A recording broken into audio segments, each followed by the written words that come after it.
Welcome one, welcome all to the preseason icebreaker here in East Asia. I'm Ready Set. I'm going to be taking you through all the action today alongside my good friend Spoo. Spoo, it's great to have you here, man. After so much work to make this happen, we're finally going to get to bring this to everyone with a brand new format that people have never seen before.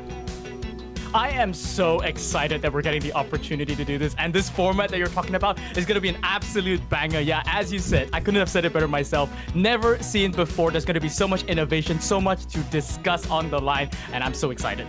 Okay, well, let's cut to the chase already and talk about what that format is going to be. Folks, we're talking about a 4-team single elimination bracket. We invited the top teams from BSC last year to play in a, typical best of 5 format. But this is when it starts to get different, Spoo. We're shifting up the modes. That's right. We're now going up into a map pick system, and for this tournament in particular, you'll notice there are some modes that, aren't part of the regular rotation. We are doing some, inquisitive work here to take a look at these maps and see if we can find out which of these maps may be World Finals worthy for the years to come. But yeah, as you can see, 2 modes per team. There'll be no repeat modes, which means that every team will take turns to pick until they have 2 maps chosen, and then that tiebreaker will be predetermined. Okay, global bans. This is something huge. A lot of people have been asking for more bans in competitive Brawl Stars. We're giving each team 2 bans that they can go with for the entire match. So that'll allow you to get rid of some of the most powerful brawlers in the game without them impacting your set bans. And I'm curious to see how our professional players actually employ them. But let's start talking about what those matches are going to be, Spoo. We're first up going to lead with Crazy Raccoon versus Legend Ken G. Now, there's been a bit of roster mania. Maybe it's some players are teaming up that you're unfamiliar with. So help us understand, Spoo. That's right. A lot of roster video has happened, but we've got to lead out with the big boys, the big guns. 2025 World Champions Crazy Raccoon is back. The 3-time champion accepted this invitational, and he will be the opening match for the day. Going up against, though, Legend Ken G. I'll show you guys the roster later, but spoiler alert, this match is going to be a complete banger. On the other side of the bracket, we've got Accept. Interesting name, Ready? Going up against SK Kalala's APAC, which, love to see SK Kalala's expanding over to APAC and signing a roster of their own. Small note, we don't see Zeta Division, but that's because they didn't, accept the invitational. But yeah, Zeta would have been here. It's invitational, not a mandatory, right? You get to choose whether you're here. And yes, that's why we have the lineup that we're going with today. Now let's shift our discussion into the very first semifinal. Folks, it's time to see which bans and which map picks our very first match went with. Crazy Raccoon versus Legend Ken G. Let's reiterate on the format. We gave the lower seed priority when it comes to picking their maps. They went with Super Center first, then Crazy Raccoon fired back with Open Business on Hot Zone, then Ball Hog on Basket Brawl. We got some Present Plunder coming up after that with Thin Walls, and then I have a feeling that we're going to see a Treasure Hunt move to set 5 pretty consistently today, Spoo. I just get the feeling it's excellent excavations for set number 5 if we go there. And talking about these global bans, I just got to bring out Legend Ken G. They're already making full use of this new format that we've developed. So excited that they have seen, Russ and Gray, 2 of the most picked brawlers at the World Finals 2025. These are signature picks by Crazy Raccoon. And Legend Ken G immediately showing us one way that global bans may be used in future seasons, which is to just take out the comfort picks. Now, Crazy Raccoon, they don't have this fallback plan they can just pick in every single set. That's amazing. Well, without further ado, Spoo, I think it's time that we go ahead and get started with our very first draft in this brand new format. Global bans in play, Brawl Hockey and competitive Brawl Stars for the very first time ever. Let's get it started. Crazy Raccoon versus Legend Ken G. And we're waiting on those bans to fly in, but we already have an idea of what these teams want to get rid of. Maybe a bit of past trauma in that Colonel Ruffs and Gray band pairing on the side of Legend Ken G.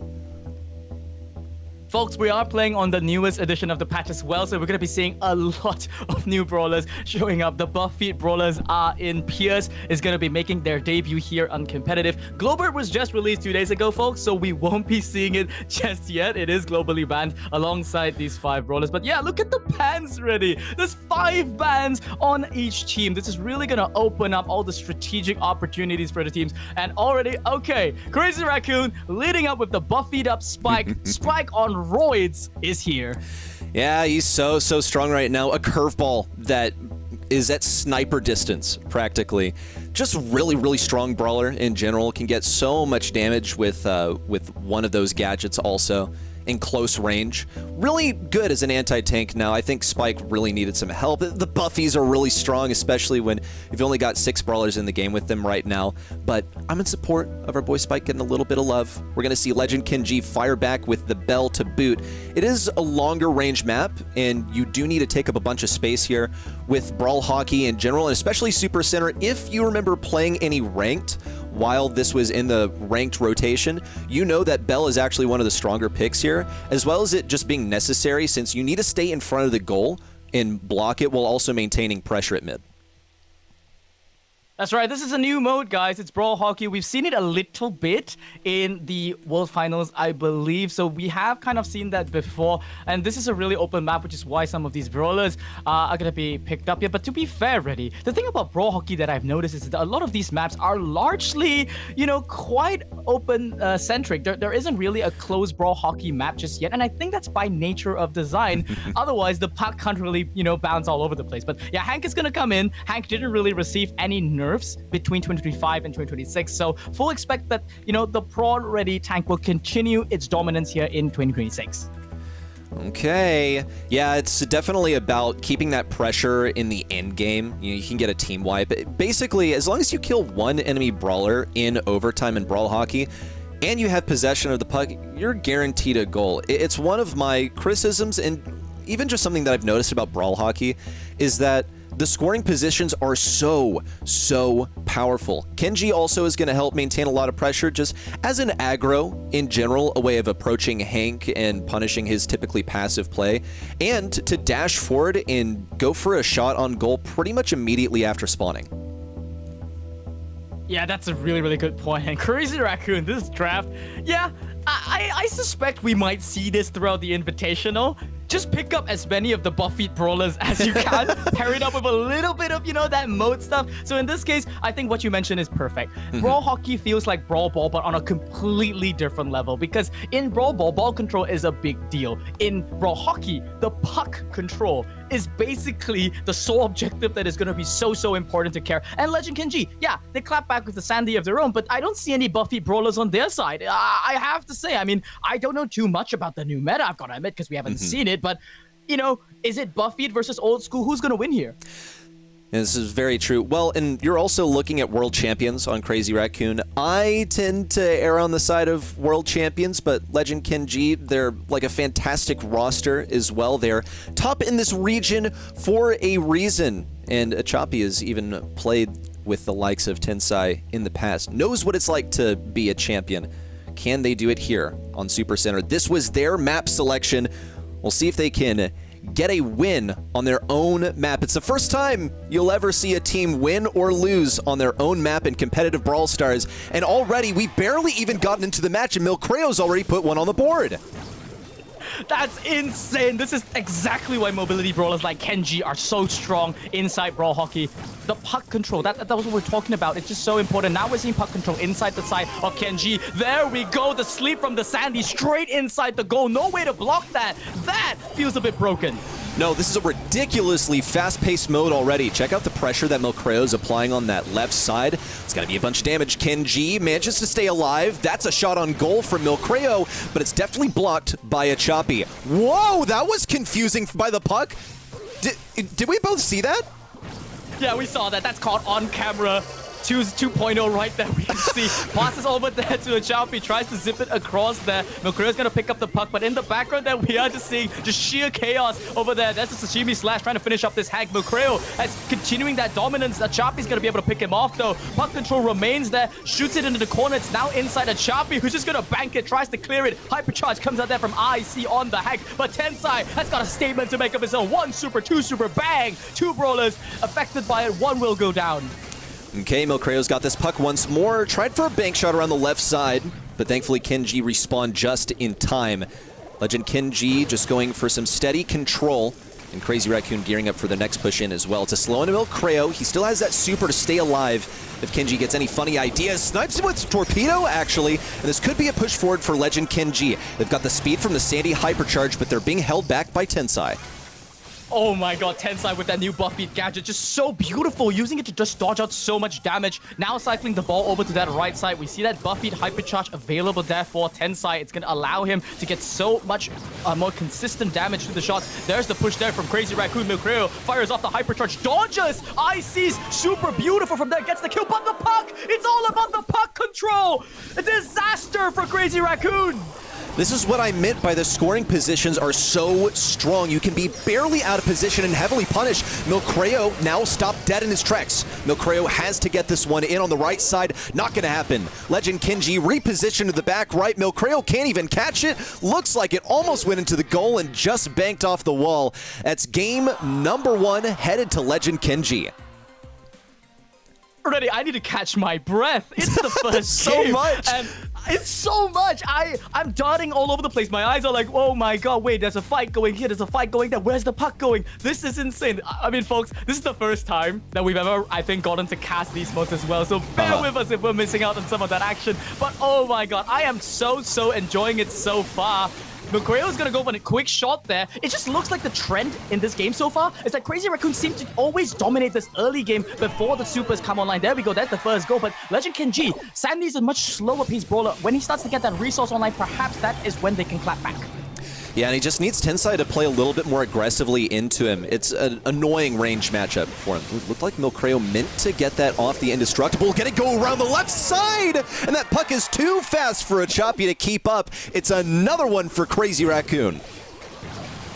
God, the anxiety just watching that puck zip around is so high. Kenji's going to be going for another puck shot, banking over here, but Milcreo, the goalkeeper, in the back. Meanwhile, the fight continues there up front on that red team side. Milcreo's taken down here. We see 2 hypercharges online on the side of Legend Kenji. Now a hypercharge from Milcreo, though. Lands the slow onto 2. Once the cycle is out, look at those new buffy shots there from Milcreo. Gonna cycle a second one. Big pressure out there from Milcreo, who's gonna almost get the score in, but IC is there to clutch it up and prevent disaster from striking Legend Kenji. Puck dead in the water. Tensai takes the opportunity to dash forward and put it in.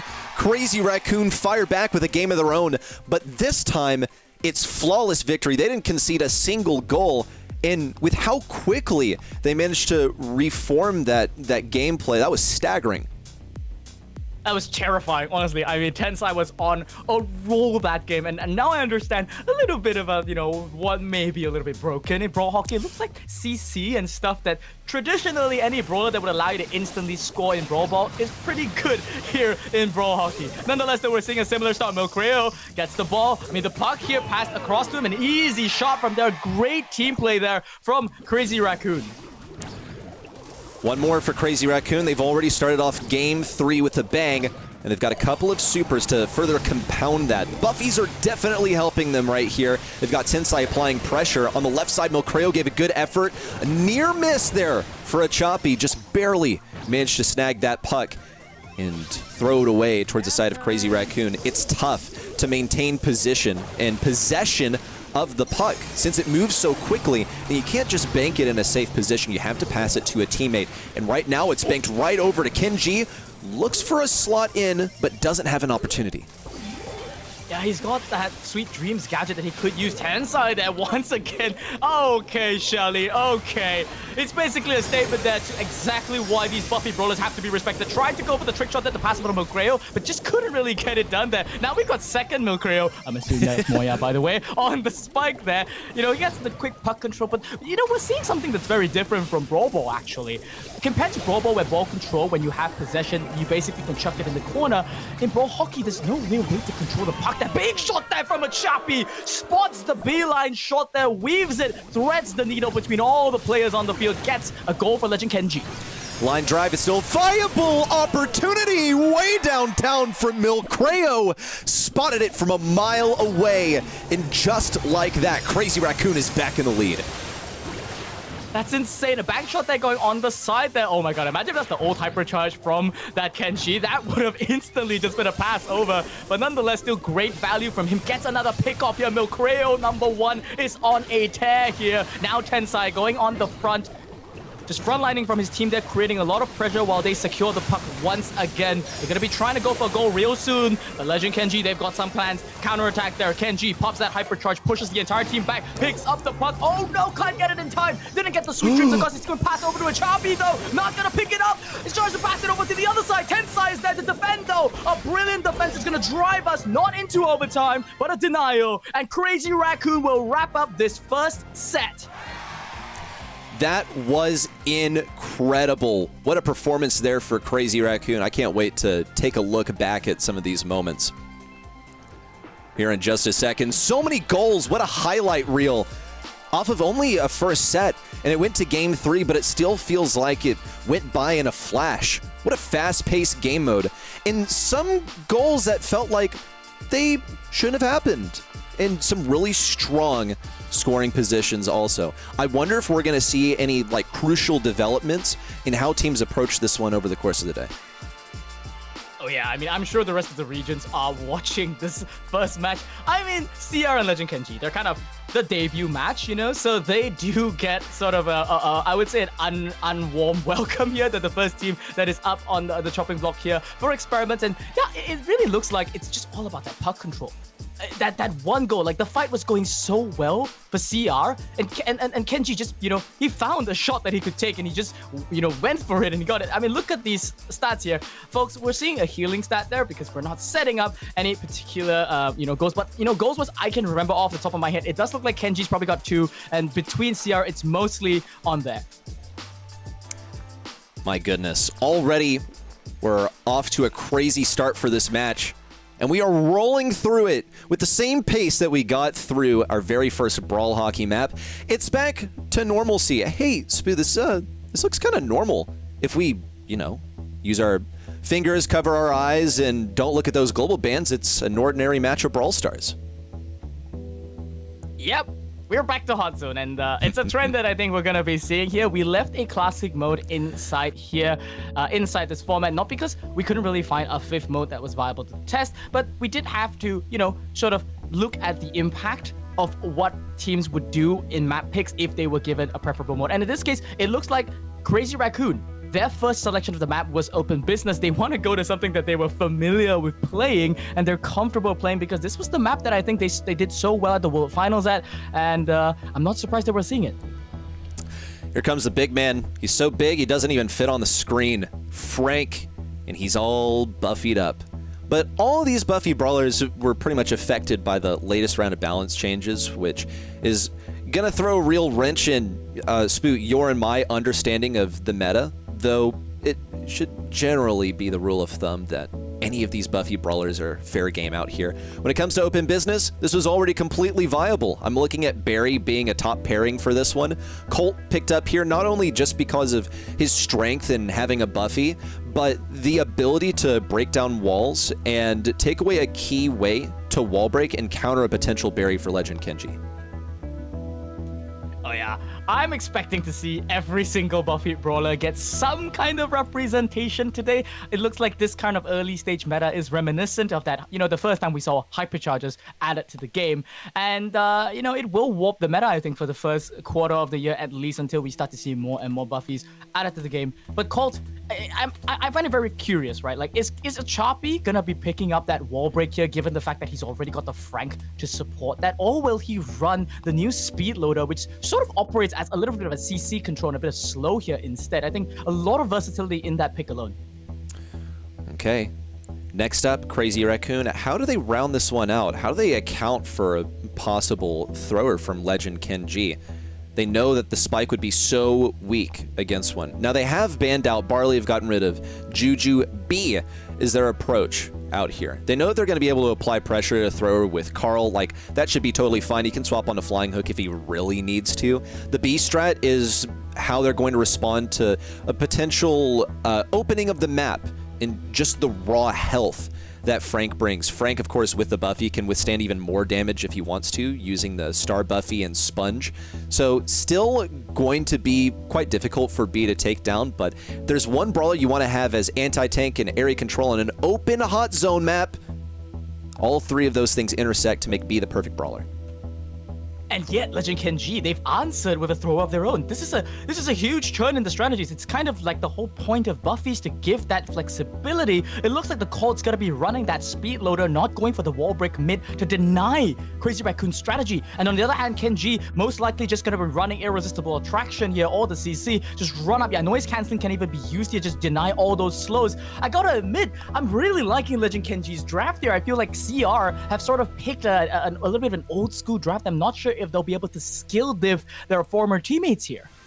I'm also pretty convinced, though I'm going to be that guy and say, like, yeah, but they won the World Finals last year, so they will almost definitely be able to make it work in some way. Like, they know what they're doing, but it is an interesting about face from Crazy Raccoon. Once they're put on a map that they've played before, they no longer feel the need to lean into the buffies as much as we saw them profit from on Brawl Hockey, where they went with that Shelly. This time, they're going to have Milcreo on the spike. On the left side, of course, it's one of the two Milcreos, so maybe we'll just call out the Brawler so you can tell the difference.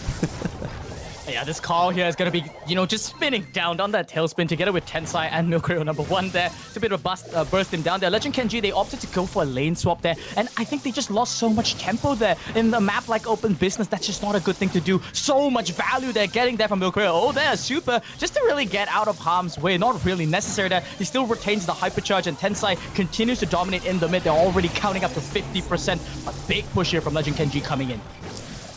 Well, it's got to be worth something. They have the big man on the point. Here comes Tensai with a hypercharge super in. Can't touch a Choppy. He's just too darn fast for even Milcreo to get a grip on.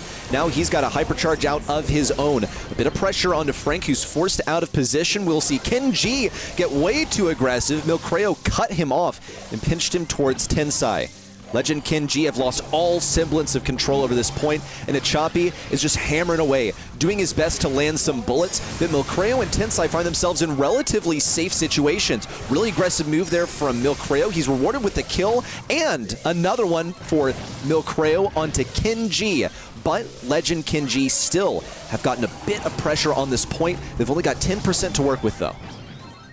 I don't think a single member of Crazy Raccoon has gone down yet. Correct me if I'm wrong. It looks like almost a perfect game from there. And with the Carl going on the other side, I mean, it's just too overwhelming there from Crazy Raccoon. This traditional control comp just going so well for them. And Legend Kenji, I think as soon as they lost the first tempo advantage, and they kind of just got, traditionally spawn trapped by a traditional comp. Yeah, no, I agree. I think that's precisely what happened. Now, what is the approach to counter this in the next one? Come on, Legend Kenji, show us what's up. They managed to make this work with the Frank. Once they got Frank on point, it seemed to be fine, but they've switched up the lanes, and this is far more ideal for them. They have Larry versus the Spike. Throwers will pretty much always counter Spike, and then you have Frank versus Carl over here. That's fine. It's something that Frank can work with. It's much better than him playing at mid. But Choppy seems to be having a lot of trouble doing any substantial damage to Tensai. At least he has some competitive range here, but he's not able to compete with the sniper abilities and just the raw damage output of Tensai. Oh my god, two of the lanes just collapsing there. We've got a Carl beating a Frank matchup.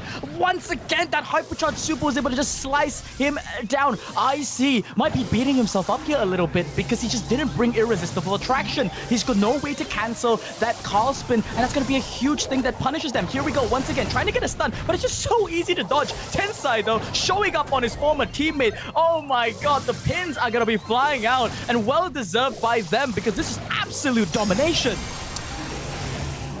Not a bit of control in sight for Legend Kenji. They're just going to destroy all the walls and hope that that works out. But now it's just Tensai's playground. But the dodges are just so good. What am I witnessing right here? You open up the map for B and suddenly it becomes that much easier for a brawler that is not really able to peek around these walls and fire shots the way B is capable of. Now it's a battle of raw mechanics for Legend Kenji. They've got so much to dodge out here. You're not getting past Tensai, not with the Iron Hive out, and Kenji is going to be staggered on the respawn thanks to Milcreo.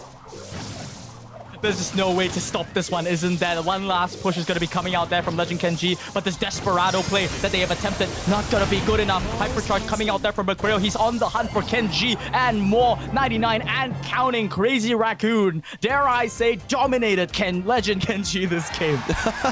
No, but I got to hand to Legend Kenji. Look, they did go 0-2 in this set, but I was kind of aura breaking open all the walls as Frank and just saying like, okay, look, we're going to out-mechanics it. And then it like sort of worked for a moment. And then Tensai did Tensai things, right?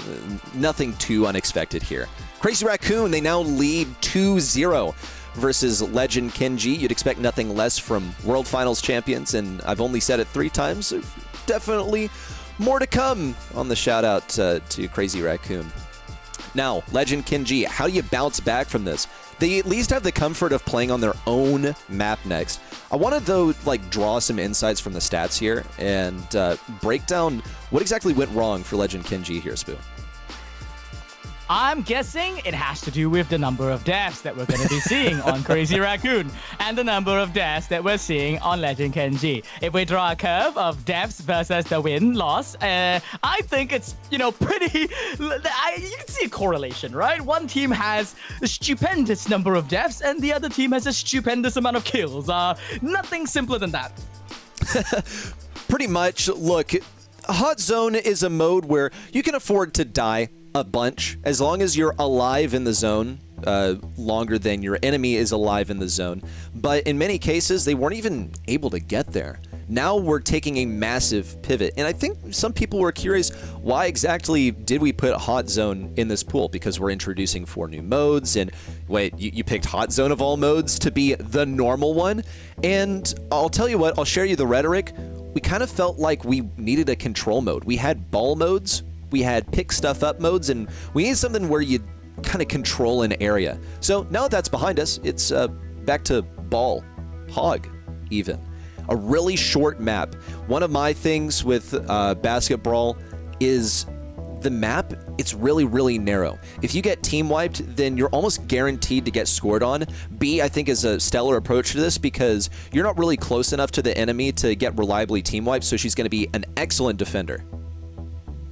I'm not sure if I'm seeing a pattern here, but both teams seem to have elected to pick brawlers that always have some kind of consistent attack as well. Both B and Charlie don't really have ammunition that they're sort of staggered by. So it's always going to be like constant control and constant pressure. Another trend I think you might notice is that they will try to guard against tanks as much as possible because in a mode like basketball, it's similar to those ball-based modes as you said, whereby if you do have an astounding amount of tank and aggro pressure, you may not even need a team wipe to get a goal. Just play the objective. But here in East Asia, it looks like they've leaned back on that sort of traditional control style. They're really just guarding against tanks. And yeah, we're seeing 3 anti-tanks showed up and not a single tank in sight just yet.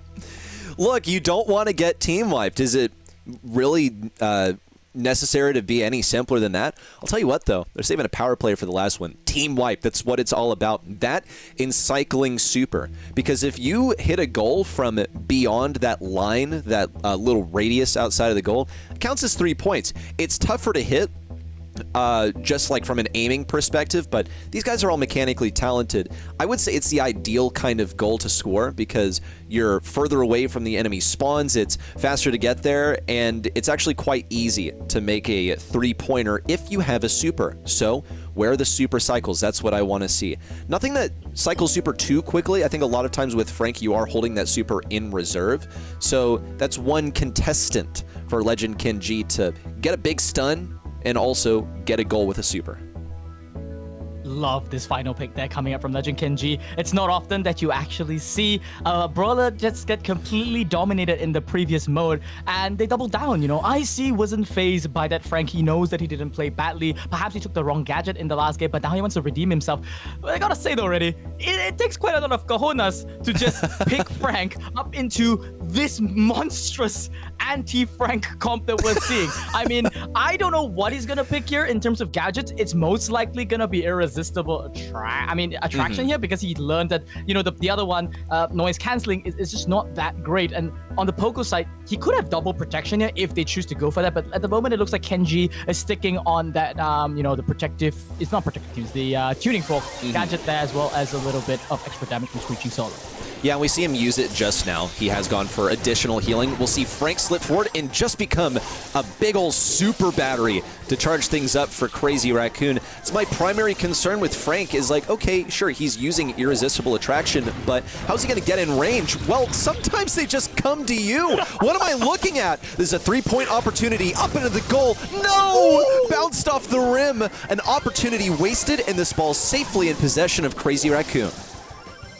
That is exactly the type of action that we want to see. High risk, high reward plays coming up from IC. At the very least, he's still got another super though, but Milcreo, he's going in for the layup, tries for the shot, not gonna get it, and immediately punished there. Meanwhile there, Kenji loses out there to Milcreo number 2, and now it's an easy, clean layup for there. Up we go, and there's 2 points to Crazy Raccoon. Really eager to get that shot. I'm sure that each one of these players has played basketball quite a bit. You can score a three-pointer with an ordinary attack if you wait at the bottom part, and Milcreo did have that trick up his sleeve. Opted to just go for 2 points instead.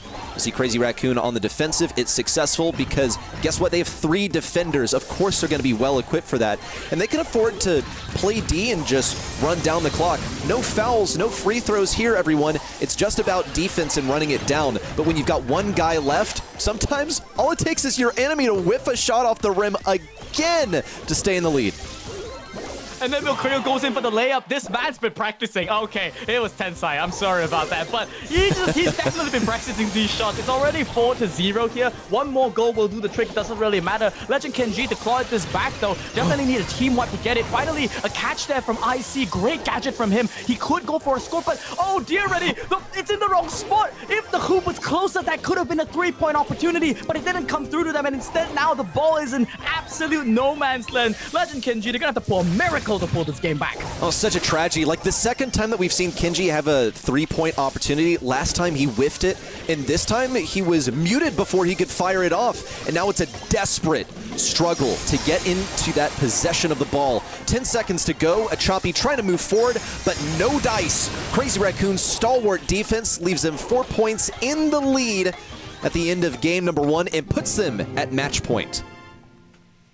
I got a feel for Legend Kenji here. I can feel it. I can feel them going for these high-risk, high-reward plays, chucking supers at the hoops, trying to get it done. It would have been an amazing thing to see, but I guess they just hadn't practiced it enough. Could you imagine now, in an era, let's say that, you know, basketball makes it into competitive. You're gonna see all these lobbies where before they go into basketball, you're gonna spectate it and they're gonna be just shooting hoops in a lobby just to make sure that they can do it. Oh my god, that's just such a funny visualization. But we're gonna hop into this game. Legend Kenji still got one more shot to go. Okay, well, his next shot, I want to see him make it count. He's gotten a couple of opportunities to chuck one in with a super, and the first one was laid to waste. And even then, it wouldn't have been enough to save them. Would have left them 1 point behind. This time, we're seeing Legend Kenji control at range. Crazy Raccoon, they don't mind being defenders. They plan on turning this defense into an offense. Let the enemy come to them, then turn that into an offense and get a goal. We'll see these walls break down, though. Milcreo down. No dice for Frank on that attempt at Tensai. And now we'll see the ball move forward. Yeah, it's kind of funny that all that fighting goes on and it's 0-0. Crazy Raccoon, their scoring opportunity is largely in the form of trying to get a team wipe, and that's what Milcreo is looking for here. Hypercharge forward, great calculation that gets the stun and the kill, but Achapi's gonna trade it out there, and now with a hypercharge super of his own, just cleaning house. IC, open goal for him, goes for the 3-pointer. This time, he gets it. Sinks one. Kenji now in the lead by 3 points. It's gonna take a 3-pointer to tie, or at minimum a little bit more to edge out the lead for Crazy Raccoon. We'll see that ball once more in possession of Crazy Raccoon, dribbling it down to the right side for Tensai. Could have popped the hypercharge, opted not to, knew that he was close to that super, but could not get that mace around the side to take down Kenji. It was a near miss, an attempt to clip the obstacle. Now the ball finds itself in possession of Frank on the top side, waits for it, instead goes for a tricky maneuver with kills and cannot get that ball in the goal. What a such risky play there from Legend Kenji. They were already ahead. They could easily just chuck the ball in the corner and play defense, but opting to go for another goal. Love the energy coming out from there. Huge hypercharge there from Tensai, though. It is answered there by IC. Gets a stun. Gonna get that kill onto Milcreo, and now it's the defense play coming online. Almost getting Milcreo number 2 there. The Charlie gets the super across the board there, but Legend Kenji, they just need to hold on for another 13 seconds. Oh, make it 10. We're counting down. A Hypercharge active. Is anyone going to get cocooned? Stunned? Nope. Only Crazy Raccoon team wiped. And with 3 seconds to go, Legend Kenji hold on for dear life in the map of their choice. And they picked it, folks. That's a great point to call out. Legend Kenji, they probably had something in mind prepared for Basket Brawl. I mean, we're going to pretend that they did, even though they probably didn't. But, you know, I could imagine that they theorized it. I mean, when you're picking the maps as you're picking, you're thinking to yourself, do I have a strategy that I think I can read them better? Just bear in mind that the map picks are done before the global bans. And okay, games are going to be starting. Big pull there from IC, going to set this one up for Legend Kenji. Oh, Kenji trying to walk in, gets it, nothing but net to put 2 up for Legend Kenji. And just like that, the Crazy Raccoon is already back on the offensive. They have Tensai looking for a stun versus Kenji. Gonna waste that super for Kenji, and he's also at a range disadvantage. It's going to be difficult for him to get it back, but he might not need it. The offense on the top side is stellar. Achapi clears, and once more, nothing but net. Swish! And Legend Kenji finish it off, get the set victory, and our match persists. What a fast game number 3 there. It's all off the backs of IC. Well-deserved star player there. As soon as he started landing those, you know, irresistible attraction pulls, that's what I mean. Like, you basically have a way to set up kill opportunities. And I think in this mode in particular, you pointed out, the map is so small. It's so hard to not get stunned, to get pulled in a space like this. And that's why I think Frank was that hidden weapon that Legend Kenji have been saving. And I just love that they weren't phased by that match point deficit. They just, you know, hunkered down and continued. Look at these stats also. The amount of healing that was offered by just Frank and Poco. It is about tankiness in this mode a lot of times. And you see, what, a tank strat versus 3 brawlers specifically tailored to make Frank's life a living nightmare. And it still wasn't enough, because as many times as they can defend, it didn't seem like Legend Kenji was often pushing in without some sort of plan for defense when they respawned. That's how fast-paced this mode is, folks. You have really a narrow window to get a goal of your own after wiping the enemy team. And we also saw great teamwork. I loved Achapi clearing out Otis so that Kenji could get that last 3-pointer. Oh yeah, I have so many thoughts. And that's just off one game that we've watched already. Like, there's just one set of pro teams that's playing this so far, and we're gonna be seeing this all weekend. I'm so excited. The amount of thoughts that I have about this is just absolutely insane. That said though, what is this mode? Is it time to move into present Plunder, I wonder? Yes. It's time for some thin walls. I wonder if Crazy Raccoon have been listening in through those thin walls and have a clue of what Legend Kenji are going to pick. If I'm Crazy Raccoon here, I have a plan to win in just 3 sets. But Legend Kenji has dragged us kicking and screaming to Present Plunder. Look, here's what I think. I think Present Plunder is such a fun mode. Seriously, no, like the gameplay loop. Play offense and then defense on the way back, and then sometimes offense back to mid if you lose control, if you're not able to get away quickly enough. Great teamwork possibilities, supering that present, or, you know, whatever it means. Sometimes it's a trophy, sometimes it's like a Frankenstein head around Halloween. Yeah. Whatever it is, capture the flag, even though the flag is seasonal. Let's talk about these picks, by the way. You already have a dash brawler, something high mobility, also just like Kaze's a great brawler in general, but this one's clearly targeted at getting to the enemy side and getting that present away from the people defending it. Let's just point out that this is also Crazy Raccoon's... No, sorry. This is not Crazy Raccoon's map. This is Legend Kenji's map. Hey, wait, no. Did I get it wrong? No, sorry. It is Crazy Raccoon's map. So they would be looking to close this one out as the blue team here. They did get first pick on this map. And I think this is a mode that's similar to Brawl Ball. Maybe a type of mode that having that last pick is always going to be a valuable asset to have. So coming to the draft, Legend Kenji. Nothing that's really, you know, revealing about their strat so far. It's just, see Buffy, pick Buffy. I see the little thing that goes, "Gadget Buffy," and then I tap on it, and then, oh, oops, it seems like I won the game. It is that much of a difference maker, I must say. B coming in once again, repeat offender in the meta of today, the meta of just this first match. Seems to be a priority when it comes to the long-range defense and also just into the Frank in particular. Seems like these buffy brawlers have been terrorizing everyone on ranked, and so they're going the usual stuff into them. Yep, I gotta say, it's really interesting to see the fact that these drafts are developing. It looks like the structure is kind of like you need something that goes in, secures the present, run back to base, and the rest is all defense. So there's Legend Kenji's one. We've got the Max. A Choppy, he's not Tensai, right? But, you know, it's East Asia. Everyone can play Max. It's almost like if you want to marry an East Asian player's daughter, you gotta show them your Max gameplay. That, I think, is pretty much the culture of Max and East Asia. So here on Legend Kenji, I wonder who it's gonna be. I am hoping it's gonna be a Choppy. Yep, it looks like it's gonna be, and it's gonna be so poetic to see a Choppy go up against his former Captain Tensai on his signature brawler and see if Legend Kenji can pull back this set. And then we get to see the mode that everyone seems to be avoiding. Yeah, this is true. If we see Legend Kenji take this one, then we're being dragged, kicking and screaming, every single one of us, to Treasure Hunt. I don't want to be a Treasure Hunt hater. It's basically a Hot Zone 1.0, which I actually got quite a big kick out of. We'll see that initial attempt at grabbing the present unsuccessful for Crazy Raccoon, but they do plan on keeping this aggression steady for the entire game. That is Tensai's job over here as Akaze. Meanwhile, Legend Kenji, they're going to go more in bursts as a coordinated team because they have a Choppy ready to get a super any second now. That's right, it's slow and steady out from the side of Legend Kenji, and there we go. IC once again is a terror on this Frank, but Milcreo is there to gun him down. That B damage, which is too much, and this is exactly what we're seeing. It's simultaneous attack and defense, almost similar to something like Heist, except the bases are not safe. It's not damage based, it's an objective. Tensai, though, trying to just weasel his way into here, just get that present, but Kenji's just way too good of a defender.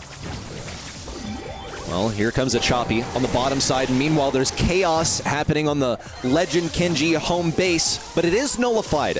The Choppy on the right side is going to find himself stranded and potentially enveloped by the team. That's Milcreo down, and a hypercharge and super available for Frank. Kenji now pushing in. No stun onto Milcreo. He threaded the needle and avoided that hypercharge. It is Frank matchup 101 to find that spot.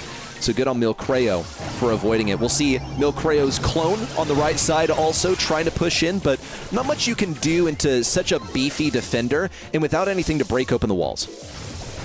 Yeah, it looks like stalemate on both teams. Great pull there from IC once again, but Tensai's going to be trying to go in and grab this present. He almost got it though, but one dash seems to have dropped the present on the way. Kenji had a super ready to just completely stop him. It's a full lineup here from Legend Kenji, the first coordinated push of the game. We see the speed there from a Choppy trying to barrel in, but Tensai's already on the other side to grab that present. This is a tactic that we're seeing. They're both trading presents. It's 1-1, but one can make it home and the other can't. Tensai's still alive. There's the present. It's going to go into the zone. A gamble once again from Legend Kenji, not in their favor.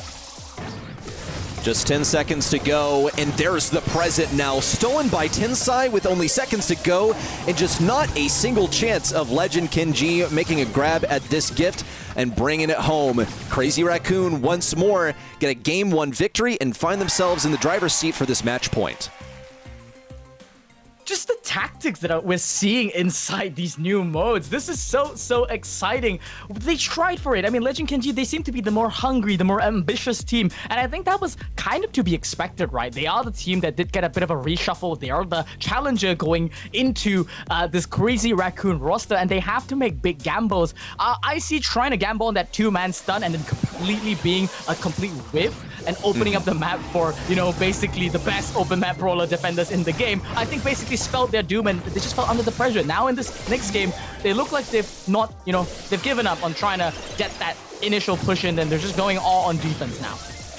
This is true. Tensai once more on the aggressive. This time it has a super to work with, but he's not determined to use it just yet. Kenji sniped by a little spike from Milcreo, who now repossessions to the left. He knows he's got a good matchup versus that Frank. Trying to put as much as possible on him with a combination of Milcreo and Milcreo's twin on the left. It's a hypercharge out. Milcreo is going to be able to take down a Choppy on the max. That's a double kill. Now, how's Milcreo going to get this out of there? Has the super, can toss this over Frank, couldn't nail the timing, and Frank hangs on by a thread.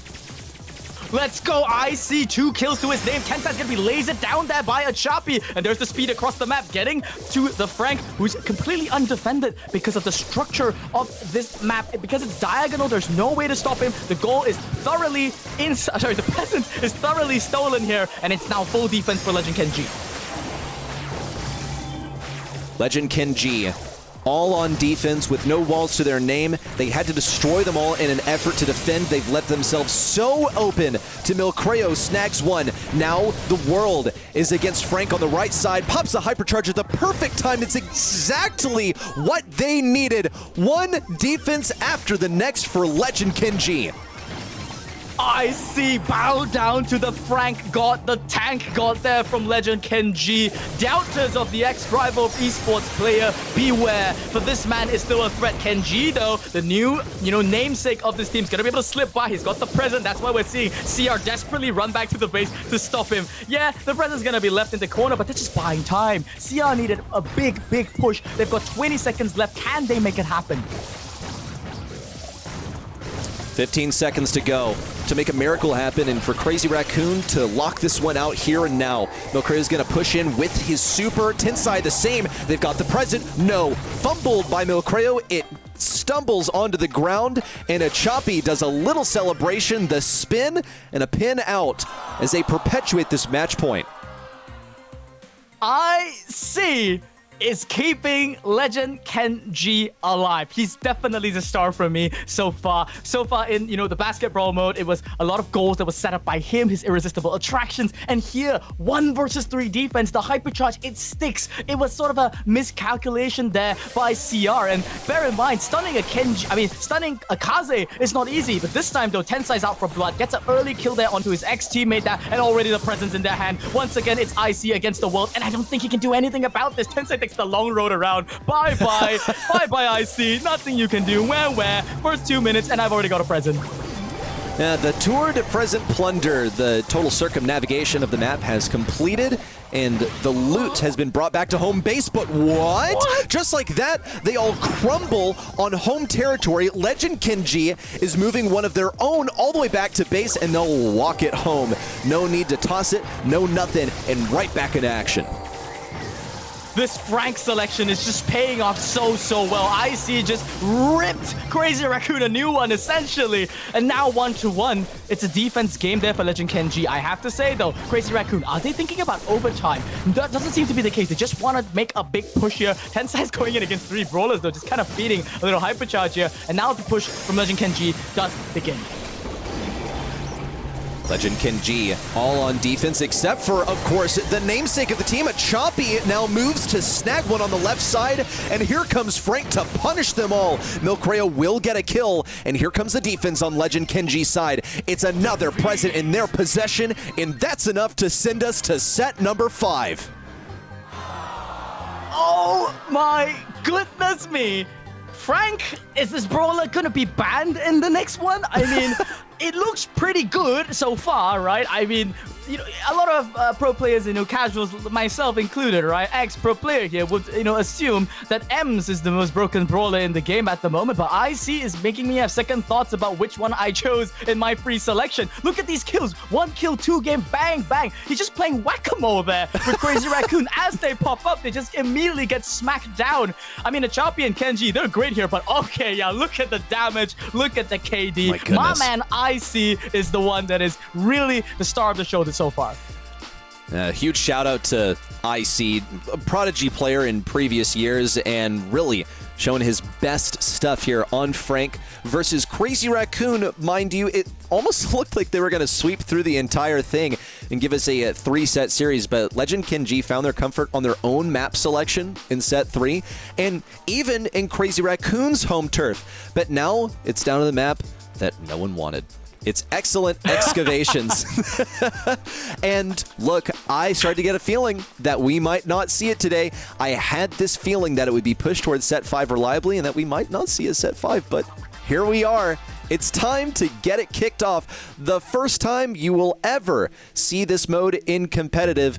It's Treasure Hunt, and it's being played by World Finals champions against some of the best in East Asia too. Love the way that you put it. Let's recap a little bit about what this mode is about for those of you who've never seen it before. And maybe, if you're a returning player, you might have missed the event. So, as an OG, and by the way, a lot of these players here have been playing for a long time, they'll be familiar with Hot Zone 1.0, which basically, when Hot Zone was first released, it was a point-based system, right? When you stood on the point, you'd have to hold the zone for a certain amount of time to bank the points. Now, Excellent Excavation is sort of a re-look at that. Instead of having to stand on the zone to bank the point, it's more of like the zone is already primed. You gotta stand on it for a little bit of time, and then this little star comes up, and then if you bank it, it's a score for you. The first team to get to 10 points, I believe, or the team that just has more points at the end of the game is the winner. So if you can look at the zone and the distribution, it's another one of those modes where you have to coordinate some kind of simultaneous attack and defense. It's very dynamic, very exciting. Okay, first pick, Shelly. Surprise, surprise. I think we're going to see Shelly, Frank, Spike a lot, but note some of those set bans. We do have the match ban, or the global bans, which interestingly doesn't involve a single buffied brawler, but we do see some of these buffied brawlers making their way in on the set bans. Spike, Ems, not considerations. Pierce also, one that we have to shout out over here. Shelly has been a weapon primarily of Crazy Raccoon. I still remember back to set number 1, 10 size impact as the Shelly. We also saw Kenji do fairly well on that in the last set, playing defense, and I think that's going to be a similar idea. Once more, repeat offender Frank showing his face on Crazy Raccoon. I get the idea, Spoo, that we're going to see a pretty similar dynamic, just more or less the same brawlers, and a really brawler matchup dependent way that this plays out. For sure, for sure. I love the fact that Crazy Raccoon have had enough of IC's Frank here. And they're saying, you know what?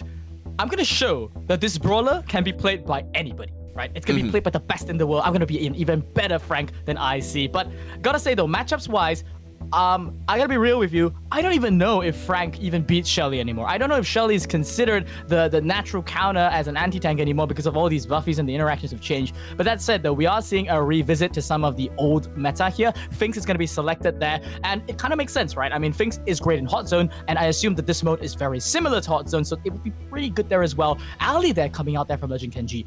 I wonder what's up with that. Is it because there's water in the mid?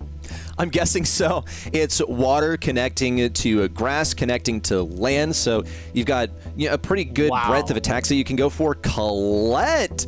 No, they're saying, I've had enough of the Frank. No, I will not tolerate it. We're not going B. Obviously, that doesn't work. It's time to pull out the one thing that is best against stuff with health. You have consistent interactions with Colette. You always got the 1-2 bopperoo with the 2 attacks and the super. Of course, I don't think that's the industry term for it, but feel free to copy my homework.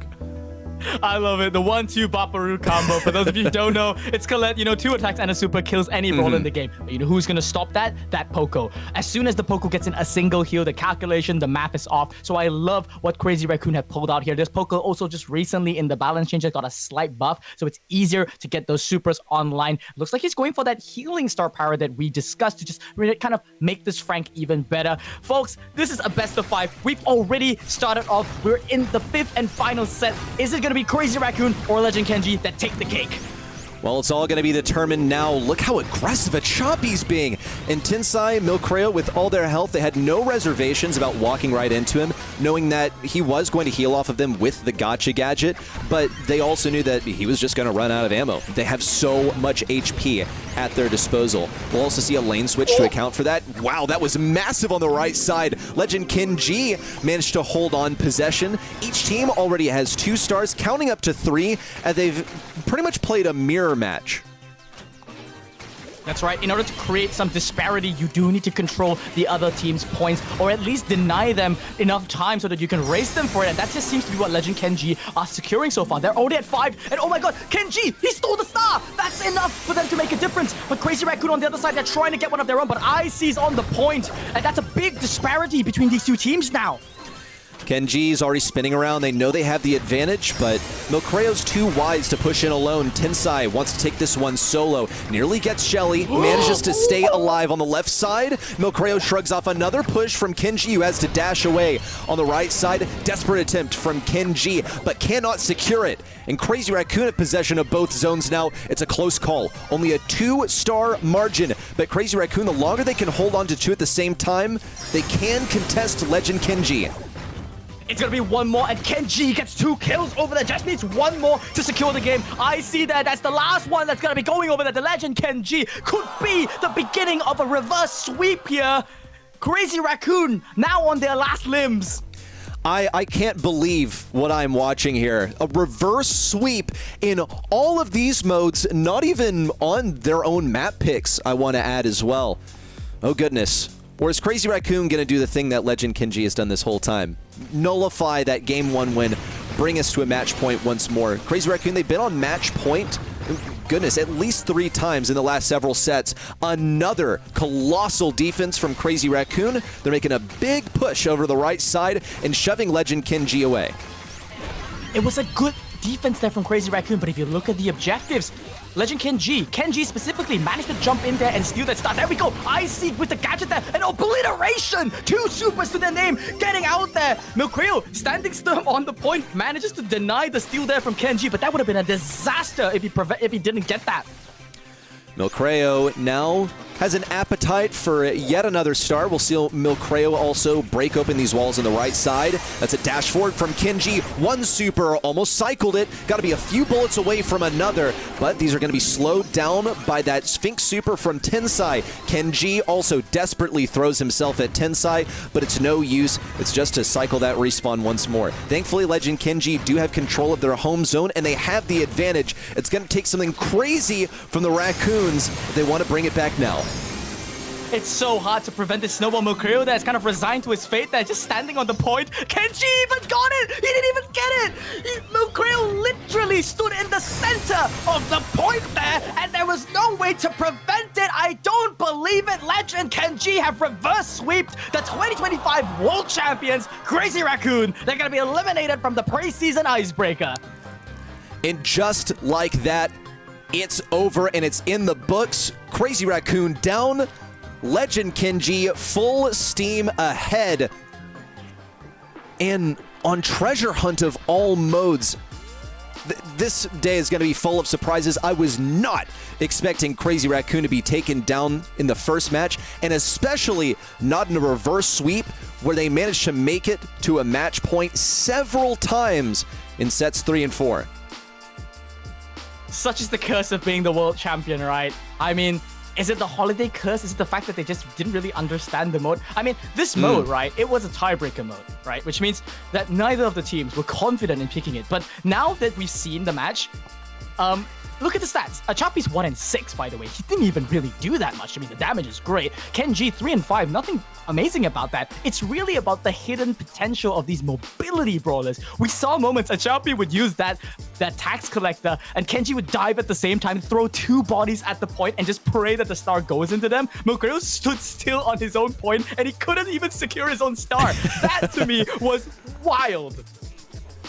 Just absolutely nuts what we have seen here. Crazy Raccoon and Legend Kenji. This head-to-head clash has sent World Finals out of here and Legend Kenji into the Grand Finals. Let's take a look at the updated bracket as we've now seen Legend Kenji advance, and we have to find a worthy opponent for them. Semifinal number 1 is completed, and semifinal number 2 is on the way. I'm excited for Accept versus SK Kalalas Apex Boo.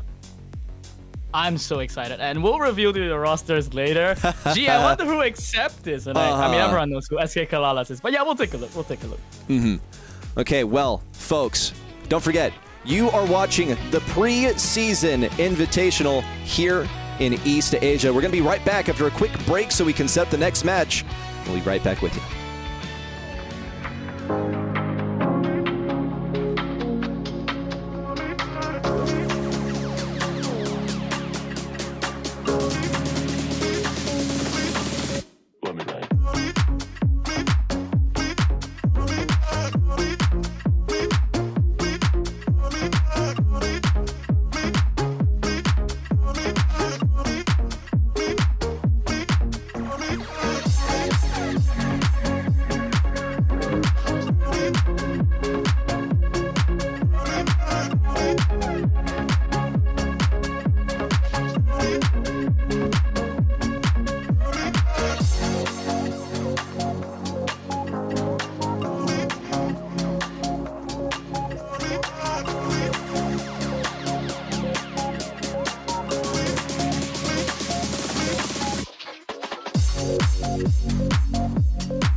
with the preseason icebreaker here in East Asia. Folks, it was so excellent to have you for semifinal number 1. We decided to do a second one, right? That wasn't originally the plan, was it, Spoon? Yeah, the plan was totally to just do one show match for every single see you guys. region. Yeah, see you guys. But nah, by the grace of all the teams and all the wonderful folks at Supercell, we've pushed the scale up to be as big as we can be, and that's why we're in all 4 regions, and that's why we've invited. That's right, SKC, APAC, and except. So I've got my glasses on for this one because I wonder what accept means here, and I wonder who'd be playing on them. Look, all I know is that I see a check mark there, and I'm cool with it. That is a check mark in a box. Aesthetically speaking, that's really, really satisfying for me to look at, so they already got a thumbs up from me. SK Kalala's APAC. We mentioned this at the top of the show. It is really interesting to see SKC break into a region such as East Asia where they haven't before. Yeah, that's true. This is traditionally, it's a South American organization. I do believe that they're like the 2nd biggest org in SA. But this year they've expanded their tendrils out into the big world. And I love that they picked up this team. So, SK Kalala's APAC, you've got Kuru, you've got Ghosty, you've got Nightpishu. We'll introduce you to them later. Let's introduce the map picks and global bans first now that is completed. So SKC APAC, they started leading out with open business. Except, though, they've gone with, basketball. Looks like this is a pretty popular mode already. Basketball's fun. What else can I say? But should it be really shocking to see that Hot Zone is picked as number 1? If you feel comfortable there, but also what matters is whether you think you can win on it more often than your opponent, whether you're more confident on it than you think your opponent is, right? Both of these teams have established their reputations within Brawl Stars because they're capable of the ordinary modes. But it is nice to go ahead and get that out of the way so that you can get some points on the board in the early stages of the match, right? Because having your preferred maps at the end leaves you open to getting 3-0'd, far from ideal. There's so much meta to just the ordering of the maps. I'm also interested to see that we have Brawl Hockey as set number 3 selected by SKC APAC.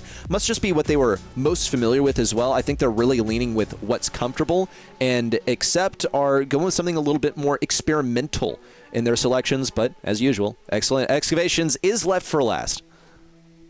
That's right. I love what you mentioned just now about how we've let the control mode in rather than just going with 5 experimental maps. And just to clarify, I mean, we're literally seeing it, right? So by leaving it as a control, what we're saying is, would these teams rather pick this map over any of these other, potentially competitive modes, right? And they're saying, okay, we want to secure a win, right? So this is a strategy, like same as map picks. They instantly will pick a map that they're most familiar with. I wonder if we'll see this trend for the rest of the regions. Maybe they feel better prepared for the rest. I know Humble is going to love Hot Zone, but at the moment we are seeing, these teams just gravitate towards familiar modes. Bans are in. Let's start breaking it down, Spoo. It's the Buffies in full force. Frank out of here, says Accept. We also see Ems and Spike eliminated from contention. Finks is number 1 here for Accept. Really a top pick in general for open business. Anytime you got to control a circle, hey, guess what? He puts down a circle, and that circle gives you control. And also he has a hypercharge that makes 2 circles appear. I see 3 lanes. I see 2/3 of the map being controlled with a single hypercharge, and I like it. Circles, circles, circles. Let's see if any more circle brawlers show up. But quickly through the bans, though, some of the circle brawlers were banned out. So on the side of SK Kalala's APAC here, that's a mouthful to say. SKC APAC here, they've already banned out this Ems and this Spike. Those are just 2 of the most oppressive buffeat brawlers. And except they banned out the Squeak. That's another circle brawler there that they've taken out there. Frank was a menace last game, so we will not be seeing it whatsoever. But here's the difference, though. The global bans have changed. So Ruffs is back. And SKC APAC immediately snagged that up. This is an old school strat. Come on, guys. Is this on purpose? Is this on purpose? They saw that it was global banned last series, and they're like, hey, guys, you want to see what global bans do? That's right. We can pick them. Oh, it's so excellent. Now that we can compare 2 different matches that have happened within this format, yeah, everyone, I hope you're ready for your second match in this format because we're going to be talking about the news stuff all day long, and now it's all about the second stuff. And yes, it is the same couple of brawlers that were banned in the last one. Looking at some of the other brawlers that were global banned here, Pierce, we saw usually addressed with a set ban, never picked in the last one. Mina also was global banned in our very first match of the day. Just some things to note as we're drafting these last couple of brawlers, except they've decided to go in with the Hank. Lots of passive play here, threatening to lose some of his walls, of course, at the hands of Colonel Ruffs. Same goes for Barry, but they just wanted to get that Barry Hank out of the way because, first of all, this is a great combination, and second of all, look, they know that it's gonna suck for them just a little bit because Ruffs will break open the walls, so they know that. They've accepted it. Whatever. But now SKC APAC can counter them even harder, which is a huge risk. That's right. I mean, the thing about Ruffs is it's always a tempo-based strategy, right? It takes time to tear down those walls. And with Hank, it's always been something that you can control the early game so well. It's not a brawler that's really, requires a hypercharge to come online, something like that. So far, except this is a very traditional familiar draft from a specific, the opposite of accept word comp. They love. And previously, it was Banuman that was playing this role on the Barry. Now it's gonna go onto the hands of Shu. Levy's gonna be the one, I believe, piloting the Finks. My Japanese is bad, unfortunately, so I can't read who's who. But it is Melty and Levy that is on that team of accept. Okay. Yes, and use that as a rule of thumb. The one with the club, that's the Finks. Yeah. Just pay close attention is all I'm going to say. Let's see how Trunky gets funky on the right side. I'm looking at Ghost T, a breakout player. In fact, regarded as a prodigy, and was expected to make serious waves in the region as soon as he got into competitive. He kind of took a break last year, and now he's back in. And he tried to make a big move there, got a lot of pressure onto Accept, but in the end, didn't create that much impact. SKC, that's a huge sort of opening that they've already begun in this game. Huge pressure created from Ghosty in the early game, and then Kuru just able to sneak up and land so many shots. That's the second Meeple Super that's going to be coming out there, allowing Naipishu to snipe through these walls, and Ghost T is on a rampage in the back there, now chasing down the last one. Man, this brawler got a 5% increase on move speed, and that was just enough to make him just this oppressive. Ghost T now coming in for more, doesn't even mind that damage from Hank, blows right through him with that hypercharge and throws up a Maturino pin to celebrate. Except though, they're not out yet. They still have a hypercharge to move in, and now they've accepted defeat. Okay, yeah, Shu stopped dead in his tracks. He knew it was over, popped a hypercharge for it because he didn't want to let it go to waste. 1% for Accept, and now that is brutal. That's an insult, right? 1% to 100. They managed to basically kiss the point and then get slapped out of it from existence. Like, that is basically the story of that game. And Ghost T, though, I gotta say, I mean, you mentioned Prodigy, and we're gonna use this term Prodigy a lot because East Asia seems to have a lot of prodigies, right? Yeah. I know EMEA is gonna have something to say about that, but there was a sentiment. The community was thinking, is East Asia a region that still even has new blood? We've been seeing the same players over and over again. Well, guess what, guys? Let me introduce you to Naipishu and Ghost T, two other sort of rookie players that are making their debut here on the Preseason Icebreaker. It's sort of a re-debut because Naipishu did stand in for Zeta officially in the BSC last year, and Ghost T has shown up in previous years. Whoa, reversal though in this game. That's right. Except they haven't accepted defeat. They haven't accepted defeat. This is a curious perspective, so I hope everyone's ready for a bit of whiplash here. What it feels like to be on the receiving end of all of this. That's right. It looks like complete dominance, and on the side of Reject, have they given up? Oh, Reject, not Reject, sorry. No, I said accept. Yeah. RC Shu, right? Haha. Nobody noticed that. Haha. Let's move on from that. Is it just me that they conceded this mode?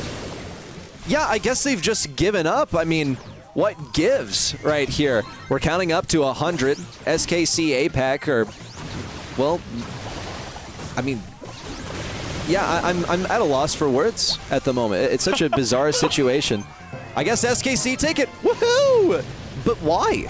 But why did accept their defeat? Is it a running joke at this point? Did they just? They're not in the stream, right? Like, they're definitely not in the stream. Yeah. I mean, nobody cares. But this is interesting way to concede the first map. I guess they was just so dominant from the side of Ghost T that they just decided that in this, set number 2, it's not gonna happen. Well, let's look at the stats. That was one replay because we reserved those for the notable moments, and Game 1 was pretty sick, but Game 2 was nowhere to be seen. How bizarre. And as expected, you're going to see a ton of deaths for except 6 measly zone percentage for them. Now that really hurts. Yeah, that's pretty bad. I mean, 8-1 from Ghosty, just completely dominant there. This is really, really sort of unexpected that, except it's a bit more seasoned team. And instead, here we're seeing SKC APAC be the one that's dominating here. Pretty much. Well, SKC APAC takes number 1. I expected to see a bit more out of Accept, but of course this wasn't their first choice of game mode. We don't know entirely, though, whether they would have chosen Hot Zone, where they provided the chance to get that first pick for themselves. We're going to be headed on to Ball Hog for the next one, and I enjoyed seeing Basket Brawl in match number 1. I expect nothing less for here, but I feel like match 1 set a really high bar. Okay, I think it's going to be difficult to replicate that level of chaos, so I'm just holding my tongue right now on whether it's going to be more exciting than the first one.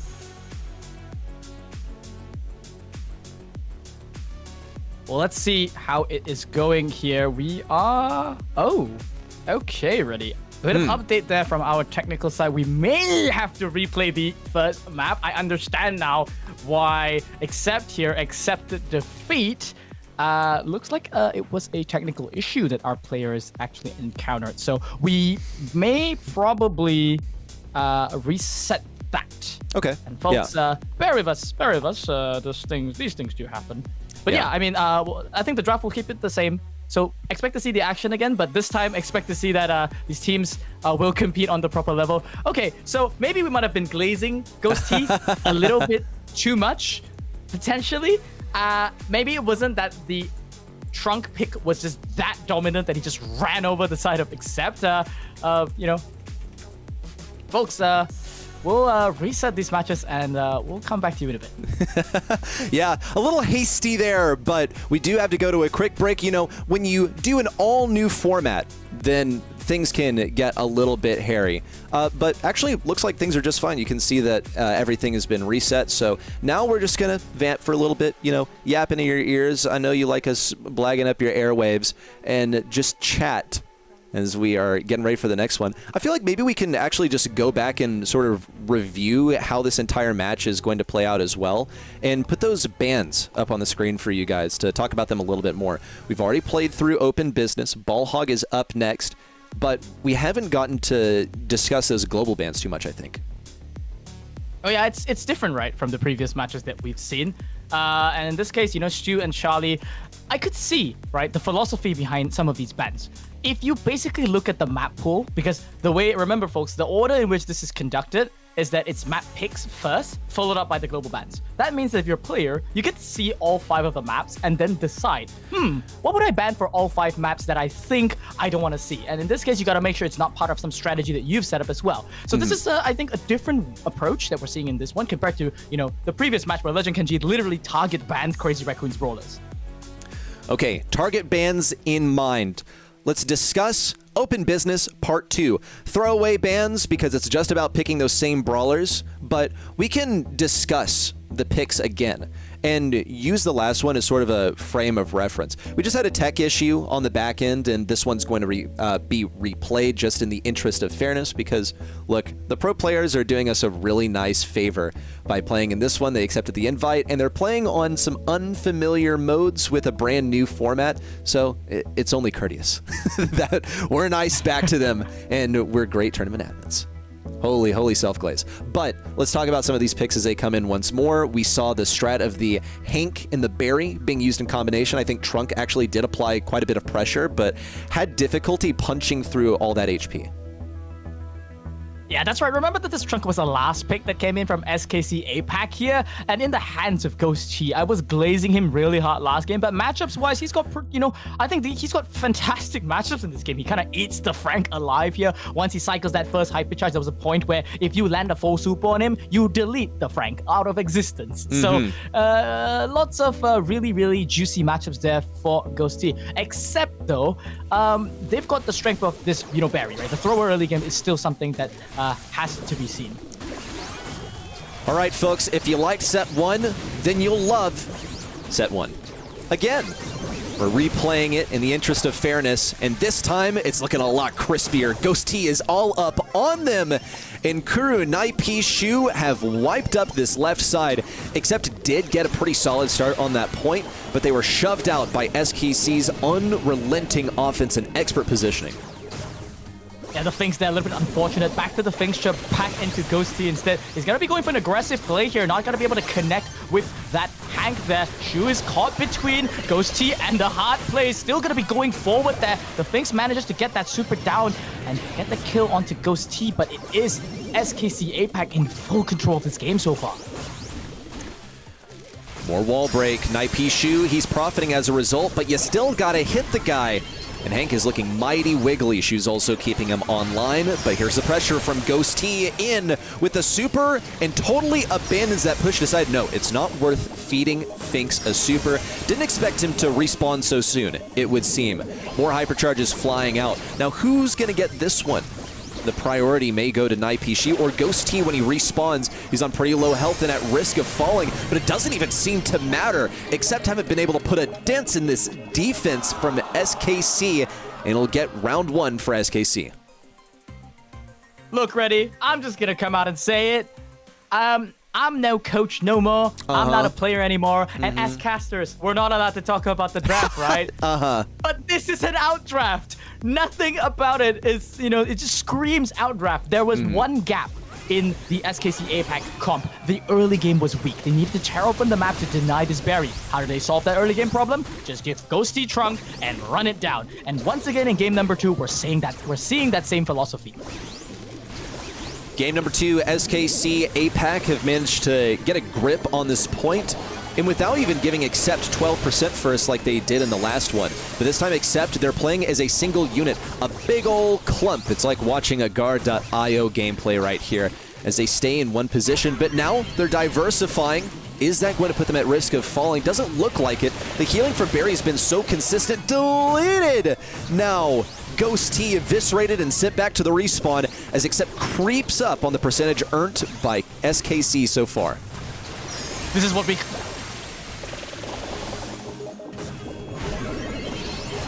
Come there. They're the Bastion, the vanguard of the team. That Hank goes down. It's going to be left to be Shu and the Sphinx to press the advantage. Hypercharge there from Shu. Just lays it out there. A little carpet there to heal up his team while his team regains position. But Ghosty's got hypercharge of his own. Gets one, goes in for a second. Manages to get a kill alongside that stun from Kuru. And SKC APAC, they've managed to claw back that zone.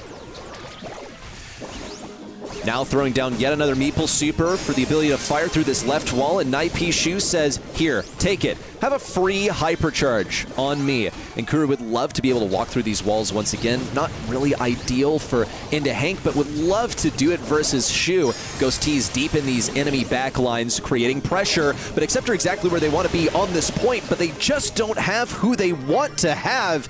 SKC APAC, snap it up once more. It's 2 times in a row, and this time they did it fair and square. It's set 1 headed their way. Deja vu, anyone? Deja vu? Was the glazing on Ghost Chi a little bit too far? Well, let's take a look at the replay to just see how much pressure this man has gotten. I'm willing to bet most of the clips that we're going to be seeing in this replay, it's just either Ghost Chi running it down or, let's see. Oh, it's one clip. Okay, it's just Ghost Chi running it down. One big moment from Ghost Chi. The stats, though, it's the same equation, right? Team with more kills, more zone wins. Team with more deaths, less zone lose. Basically, I really wanted to see more out of the Hank and Barry, but it looks like SKC APAC already preemptively addressed it with that Colonel Ruffs, and when Accept tried to brute force it through and say, we don't care, SKC APAC, they only countered it even more. It was not a play that Accept had in their playbook. They went for it anyway, and they were punished for doing so. But at least they'll find themselves on territory that they decided they wanted to be on. It's now time for Accept's map pick. We're headed over to Basketball for a bit of ball hog. Oh yeah, it's ball hog again. So bear in mind, guys, there is a chance that we will be seeing the same maps played over and over again. But that's not because we controlled the map pool. It was because the players did. And in this case, it was Accept. Maybe they saw Crazy Raccoon play it in the previous one, and they were like, okay, of all the maps that I could pick, I like this one as well. And great minds think alike. They chose to go with ball hog. It's got its nice open mid in the center, and yeah, similar structure. Well, guess who won with the B the previous time? Yep, that's right. Yeah. So yeah, we'll pick it up again. Okay, now SKC APAC, what do you have in store for us? Into a B. Mind you, the B was picked in spite of the Frank already being banned. It seemed like the B was picked into the Frank quite a bit, but you have that long-range control. Now, I want to also add that B was a winning strategy over here. Max making an appearance from SKC. We did see this picked on Treasure Hunt. It lent itself to the success and a promotion to the grand finals after our very first match, so maybe it makes something happen over here on Ball Hog. I also want to say that there are probably way more opportunities to group up as a team and, share a few cans of Hypercharge together, so that is possibly the mindset also for Max. The ability to swarm the enemy side, that max speed is going to last you well into the push to the left side, so I believe that's what SKC are thinking about. It's also a unique interaction that you can do with the move speed. The way that the scoring of the points are tracked is it's upon the moment that it enters the hoop based on your position. So if a max speeds up, runs in, goes for a layup, and then runs back out of the zone, I do believe that's also considered a three-pointer. So that is a pretty interesting way that they could pilot this. Max in general on these kind of modes also it encourages that aggressive tank gameplay. It doesn't even have to be the Max that's doing the layup necessarily. So I like this interesting suggestion from SKC APAC, and I wonder if Accept will reject it. Okay. Like that juxtaposition right there. Just gonna shout out the wordplay real quick. Except one more selection. In the past, we've seen this paired up with something tanky. It is what that B pick looked to be shaping up for from the outset. BB, a big old ball of health. So this is what you're up against if you're SKC APAC. A brawler that self-heals while receiving heals from a teammate, and also a brawler that should be able to shut down pretty much any anti-tank because she outranges it and has pretty crazy damage. Clancy, ultimate anti-tank. I think still runs similar risks, but when you know your enemy's going to be running you down and won't be able to avoid you, then that's a safe selection. But man, we have not seen Clancy very frequently, I gotta say. That's right. And I gotta say, gotta shout out the coach of SKC APAC here. I think it is Sebas who is doing the draft for them right now. And that's why we're seeing a little bit of some EMEA, structure that's coming out here with the way that they're leading with the comps, and obviously having that last pick here. You mentioned it, that they need big damage, right? Between the Max and the Otis, you've got some anti-tank potential, but you really need a big gun to stop that BB in its tracks. The weakness, though, of Clancy, it has to be that early game. So if they can weather that storm, I think they'll be in a good spot. There we go. BB with the first layup of the game. Yeah, and only within a few seconds right there. We're only able to get into the game about 7 seconds after it starts. So when Accept can't wait a little bit to put that ball in, it means we only catch the few seconds of it soaring through the air. Another perfect arc, possibly. A little tip-off to Shu. Lines it up, and bang! Yet another for RC. Two quick goals back-to-back there from Accept. They just need one more to score, but here we go. Ghosty has come fully online there, now creeping up on the other side. He's waiting for timing to get that ball through, just self-passes to himself, goes for the three-pointer, but it's too far, doesn't get it in. It's gonna just wobble back on the Accept side. Disaster for SKC APAC. Ball in a good position for Accept. They can move this away, just get it away from SKC, and here comes the hypercharged speed. Is that going to be enough? They're everywhere. Interception, no! It's picked up by BB and perfectly slotted in for a goal, and Accept will get this first game victory on the map of their choice. Oh man, except they planned this, right? They definitely planned this. They definitely picked this map with this in mind. And this BB pickup, as you mentioned, like, there's just not enough damage. He ran through 2 members of the team. Yeah, the big gun, Clancy wasn't around, but even when Clancy, the super, is offline, just the sheer amount of heals from the Poco plus that gadget could be enough. Okay, at least they didn't start with a goal immediately, but Shu already got a super. I don't even know what happened. Wow, and look at this with the respawn shield active. Nightpishu with all the speed in the world. Is it enough? 1, 2 bounces. It's good. A near miss and just a little bit of luck to keep SKC in the game. Ghosty gets the first deletion of the game. Now a second one just dashes in a complete team wipe there from the side of SKC APAC. They're going to juggle the ball forward there. Nightpishu shouldn't be able to be stopped. There goes for an easy score. This man's been practicing hoops. He's got all the speed in the world. This is what that max is for. Hypercharge out from Ghost T, clearing the way. Nightpishu chasing down the goal. Boom! Right down the center, a dime from SKC to snatch back game 2. Lightning fast. I mean, this really just feels like an actual game of basketball, right? Game 1, you score the first point, immediately they reset, and then now it's game 2, and they just switch things up so quickly. I mean, I don't know, except they just look so shaky in that game. Clancy came online just so quickly. Without those early games, they couldn't really get it done. We're seeing it something similar here. Once again, the pass goes over to the baby, lining up the shot. He wants the 3-pointer, or does he, or does he not, or does he, or does he not? Does he want one? Okay. 2-pointer there from the side of Accept. They had a choice there. They went for it. Yeah, I think he started holding down the regular aim control and got a little nervous, like didn't think about going for a 3. He'd already committed, basically. Might even be able to go for a second. Everything's clearing out. Super pass over to Shu. He is muted. Ghost T also looking for an opportunity to get his super online. That's 1 kill. Could it be a super pass? Oh, so indecisive and punished. Nightpishu runs it down the court for a slam dunk. Except they wanted to get that super shot onto the B there, but Shu a little bit hesitant to pass him the ball. Some miscommunication there is going to put them back on even Stevens in this game. Ghost T, though, already now at level 3. It's going to be so hard for Accept to punch through. And with this sort of formation that you're seeing, the BB's just holding the ball on the top. No way to pinch him out. And then the control brawlers on the bottom. It's completely status quo at the moment until Ghost T pops that hypercharge. It is all about getting BB the ball, and now she's fallen. Nightpishu for the 3. It's good. That's the ball game. SKC APAC with another set, and in such stylish fashion, not even their own selection. And Accept, despite choosing basketball, looked so uncomfortable. I think back to a specific attempt at a goal where we saw B fall and it was run back by Nightpishu. This man was absolutely stellar.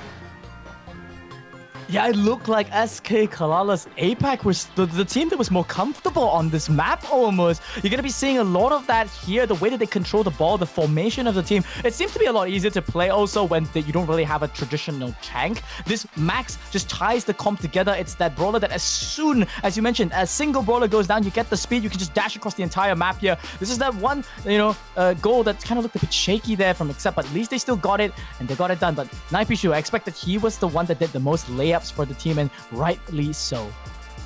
Yeah, this was a big moment. This is sort of a long replay reel. Look, folks, we're still getting used to producing basketball over here because there's so many exciting moments. And this was an interesting one, Accept taking so much time to line up that shot.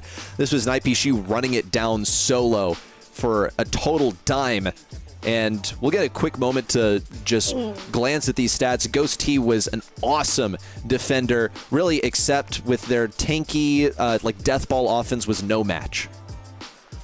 I really don't even know how they got that first goal and got that momentum going in that first game. But yeah, SKC APAC with that last pick that the Clancy definitely came in clutch. And what is this ready?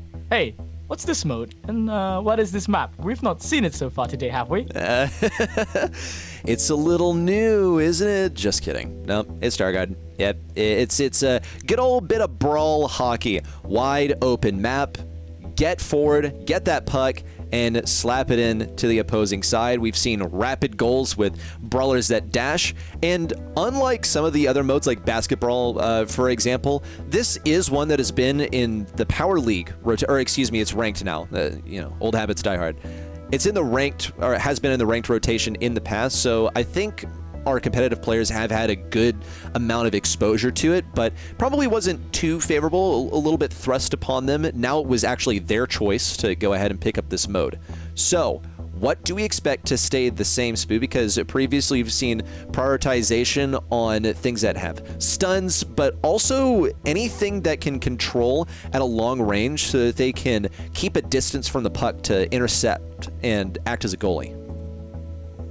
Yeah, that's right. I mean, this mode is Brawl Ball on steroids, right? Like, you really got to control that puck, and you're going to be seeing a lot of brawlers that have CC. That's why we're seeing, this Shelly selection coming out from SKC APAC. But on the other side, mobility. This is as soon as I say it. It's East Asia, man. There's so much max going on here. But mobility is the other big thing that you really need to have, because if you can get a puck steal and just get a good angle, that just is the objective. It's game over. Nothing you can do. That's why we're seeing Gray and Max. So the dichotomy between these two teams, they've gone for two opposing strategies. I wonder if the last pick is gonna, lean in the other way, except they might need some control here. I think they really do need some control here, except they've gone for 2 supports so far. Dude, just make it 3. Yeah, why not? This is East Asia. You will see a lot of this kind of stuff. Just, a little introduction in case you're in, say, North America and up at 5:34 a.m. You'd be joining me in that regard. But they have the mechanical skill to play as a team for this. Daryl, the double barrel, makes an appearance. I love this one. He's got 2 supers to work with, right? So you can reposition, and being able to reposition and move in this mode at all is ridiculously strong because scoring positions are so strong. Man, I don't know what's the equivalent of a slam dunk inside hockey. You can correct me on this further if it even exists. A slap shot here. Naipishu is one of the best Daryls in East Asia. That was what he made his name off, rising as a young star in the years to come. And on this game, potentially eliminating, except gotta say, this last pick that just seems to be leaning on them is working out. We're gonna be starting out the game. There goes Steve. Woo! Guy tried to go for a cheeky goal there, didn't find the shot there, and now we see a bank shot. It's gonna slow down just enough for this B to stop it. That was just a little bit feisty right there, and he almost got it too. He knew the exact lineup for this map. SKC APAC were comfortable with it because this is their map choice. They have probably prepared for this, I will say. Ghost T with the dash forward, trying to create some space. No dice, no kill onto Ruffs. Naipishu with a roll forward. Could it be a misconnection? Thankfully, this one banked off the wall, and Gray wasn't able to slat that one in. It'll be Kuru repositioning to Naipishu on the left side, just barely missed. Gonna go for a bit of supercharge, and nothing there. Shu also left empty-handed as a result of that hypercharge. Will still eventually get a kill on Kuru, but doesn't have the puck that he needs to make the magic happen. This is what we remember puck control, and this is also partially a feature of the mode there, where you kind of got a brawler that's just not really doing much except just holding the puck and letting Ghosty clear the red, the blue, whatever carpet color it is for him to get that goal. Well, here could come another super. Is this the opportunity? A teleport forward is going to take good team comms, or maybe it just takes Shu. Oh my goodness! What a dribble from Shu to put them on level footing with SKC. And Naipishu now back with a dribble of his own, almost got it in. There we go. No dice, no damage to stop them. SKC get the second goal of the game, and here we go. Hypercharge online there for Accept. They want to clap back, but they see that purple button from Ghosty. They're terrified, mortified, goes back. They've got the puck control. The game's going to slow down a little bit here. Yeah, I'm noticing something. Whenever SKC APAC scores, it seems that Naipishu basically walks it in. Wow! And a wide open side of the goal for Accept to take advantage of. Naipishu is not patient. A dash in a position is the same thing Ghost T tried to do off the beginning of the match. Here's another one. This time it's taken by Ghost T. The death ball, just HP walking through in. And SKC APAC will get the game. That is wild. I just love the fact the 9P Shu just willing to commit that role. I mean, we're seeing a trend here, right? I think we saw this. Ghost T dives in with that first gadget of the game just to secure the puck control. And then they realize, hold up, Ghost T, your job is to go clear out Accept, go use that buff beat up ability to just go run them down and allow 9P Shu to cleave a path in. That's what we're seeing here. Ghosty trying to go for that. Beautiful dodges out from him. The whole team still alive. We see a big shot. Okay, hits the bumper. Buys them a little bit of space here, but the pass across to Kuru and finds the connection. SKC APAC. They're making a statement. What a lightning fast game mode. This one's going to be intercepted by Gray. Just mistiming there. That puck does travel faster than Daryl's roll, and if you didn't know it, now you do. Ghost Team nearly cleared things out on the left side. Emergency TP from Gray to try and intercept. 9P Shu repositioning once more, but still can't catch up with that puck. It's going to be a lot of damage coming out from the double barrel, but it's not enough. Bumper activated, and it's intercepted once more by Melty the defender. Pass over to Shu, kind of missed. That's going to give the puck control back to 9P Shu, but he doesn't have to roll at the moment there. You'll be seeing, though, Gray's got a hypercharge GP, hypercharge coming out there from Shu just to get a little bit of damage, but Ghost T has got that hypercharge, blows up, doesn't even use it. Where's the puck? It is in the hands of Kuru, managed to get it in, and that's going to be 2-0 for SKC APAC. Already, puck snagged by 9P Shu, gonna do everything in his power to stop it. Here it comes! And the stuns, the walk through, the punch in. SKC APAC have punched their ticket to the grand finals. 3-0 versus Accept. That's gonna be a brutal defeat to swallow. Except, I mean, they picked 3 supports in a mode where I've got to say it's so important to have a brawler that's, competent enough to get the score here. And yeah, I know Shu got that 1 goal here, but the issue was the damage. Like, as soon as Ghost T, he had the Band-Aid online and 9P Shu had a roll online, they literally just held hands, happy, stacked together, ran it down, and Kuru just spams the literal auto-aim or supers and CC, and there's just no way for Accept to stop it. They did try for some plays here, as you can see. Like, this pass that kind of, missed here was the beginning of the end over there. Yeah, maybe leading out with Gray first pick, not the smartest idea in this mode. There were some gears turning. This is also a comfort brawler, I think, is a thing to add. It's a tough call on this mode. Positioning is so vital. And there were great TPs that saved the day. There was no shortage of them either, because SKC APAC were consistently running him down. But the damage was lacking. The death ball was simply too strong. And yes, as you said, I think that's actually such a great way to put it. This one's going to be a tough one to swallow, because they really did fight their hardest, but their brawlers just didn't cut it. It just feels like, and I don't want to say it's the coach div here, but I have to say, all of SKC APAC's comps was so intelligent and sort of a little bit more updated with the meta, so to speak. Like, I just felt like every single time there was a plan that I could see, whereas for Accept, the plan is a little bit more convoluted, right? If you go back to Hot Zone, which is a familiar mode, by the way, they were thinking, okay, we need to get this Finks and we need to get this Barry, kind of synergize a little bit with that Hank just to get some value online. In set number 2, they were like, okay, guys, we picked 2 control brawlers. We need a big tank now to run it down. So, Accept seemed to be improvising, whereas SKC APAC, they were exploiting this format. Like, they came in, they were like, master plan. I know exactly what I want. I don't know why it's an accent, by the way, but amazing stuff there from SKC APAC. I can't wait to see how this is going to turn out. You have a team that has taken down World Finals champions. You have SKC that have really shown this format who's the man and who's the main character. Folks, don't forget, you are watching the Preseason Icebreaker here in East Asia. We're going to go to a quick break to prepare for our grand finals, and then we'll be back with more action.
Welcome back, everyone, to the Preseason Icebreaker here in East Asia for one final match. I'm still ready, Set. That's still Spoo. We're going to take you through the final action of the day. Spoo, I hope you're ready. I am always ready, and especially when it's East Asia, I'm doubly as ready. But I've got to say, this bracket so far, with the way that it's progressed, is this what I expected? You know I sent you like a little storylines document of how it could have gone today, and I said, oh, World Finals, Crazy Raccoon probably gonna win. Is that what's happening? I don't think so. We really saw the most exciting best of 5 in that first matchup with CR versus Legend Kenji, where a Sharpies team took the win there. I see my man is in there. And on the other side, we saw the newcomer SK Kalala's APAC just completely wipe the floor with Accept. No, that was nuts right there. I was not expecting a 3-0 at all, but it could only happen to Accept. I feel like as far as like tragedies, they are more often than not on the receiving end when compared to other teams in the region. So I'm hoping to see some better action from them in the main season. But for now, they're going out of the preseason icebreaker a bit early. With our last match in mind, let's get on to what makes this unique, what makes this not just any other preseason event. It is, of course, the map picks, the curious modes, and the global bans. Okay, so this time, right, we're not seeing, the same mode that, well, oh wait, we are, kind of are. It was Hot Zone that opened up our previous match. This time it's going to be Brawl Hockey, which I believe is similar to what CR did in their matchup, but we are seeing the same thing come up from Legend Kenji. They've gone with parallel plays here as the second map. So sort of as you said, the control, right? Like, do teams, if they were given a choice, would they pick a Hot Zone within the first 2 maps? And it looks like so far it's 100%. Well, okay. Legend Kenji. I just want to point out that they went with parallel plays instead of any other hot zone map that makes a lot more sense. Parallel plays is so unique in that it's a hot zone map that has 2 zones. So I'm looking forward to this one because it brings something that's actually quite unique and special, even in a standard mode that you'd usually see in Brawl Stars. Yeah, it's very different. It's like one of the first few hot zone maps that was introduced that has this dual zone feature, and we threw it in the map pool because, hey, guess what, guys? It's an experimental sort of format, and I wanted to see it come back. I put it up there sort of as a little homage to the fact that it hasn't been seen in competitive for a while, and I wanted to see if teams would gravitate towards it. And Legend Kenji looks like they've got a plan for it, because otherwise you usually wouldn't pick it up here. Look at the bans, though. Anything that piques your interest here? Well, I am looking at Meeple being banned once again. It's been banned 2 times so far, and it was left unbanned last time, and it completely swept away the opponent. So that's one that piques my interest. Yeah, we're going to be waiting for the teams to start up their match here. It looks like SKC APAC, they've leaned back for this Charlie Stew pick. So another thing that we were sort of curious about with this sort of global ban and map pick system is, in theory, right, you could, in a tournament, pick a similar map every single time. So if, let's say, you prepared a set list of maps, you could keep going with that same rotation. Now, there's no bans in the current system, but the way that you effectively try and snatch modes away from your enemies is you just pick, a different map from what they were expecting. And that way you can sort of disrupt their strategies. But I think so far we are seeing that the global bans for both of these teams, they didn't want to overthink it, right? They're leading with global bans that they kept the same. And at least currently, this is a small bracket with only 2 matches. They haven't evolved that. So both teams, I think, leaning to what they globally banned in the previous matches as well. And they're just sticking to that. But we will see a bit of different interactions because these 2 teams, they banned different global bans. So there's going to be a total different banning pool to expect. So new strats are going to be on the table for sure. Yeah, okay. Well, we want to talk about banning. You want to talk about picking? Let's get into it.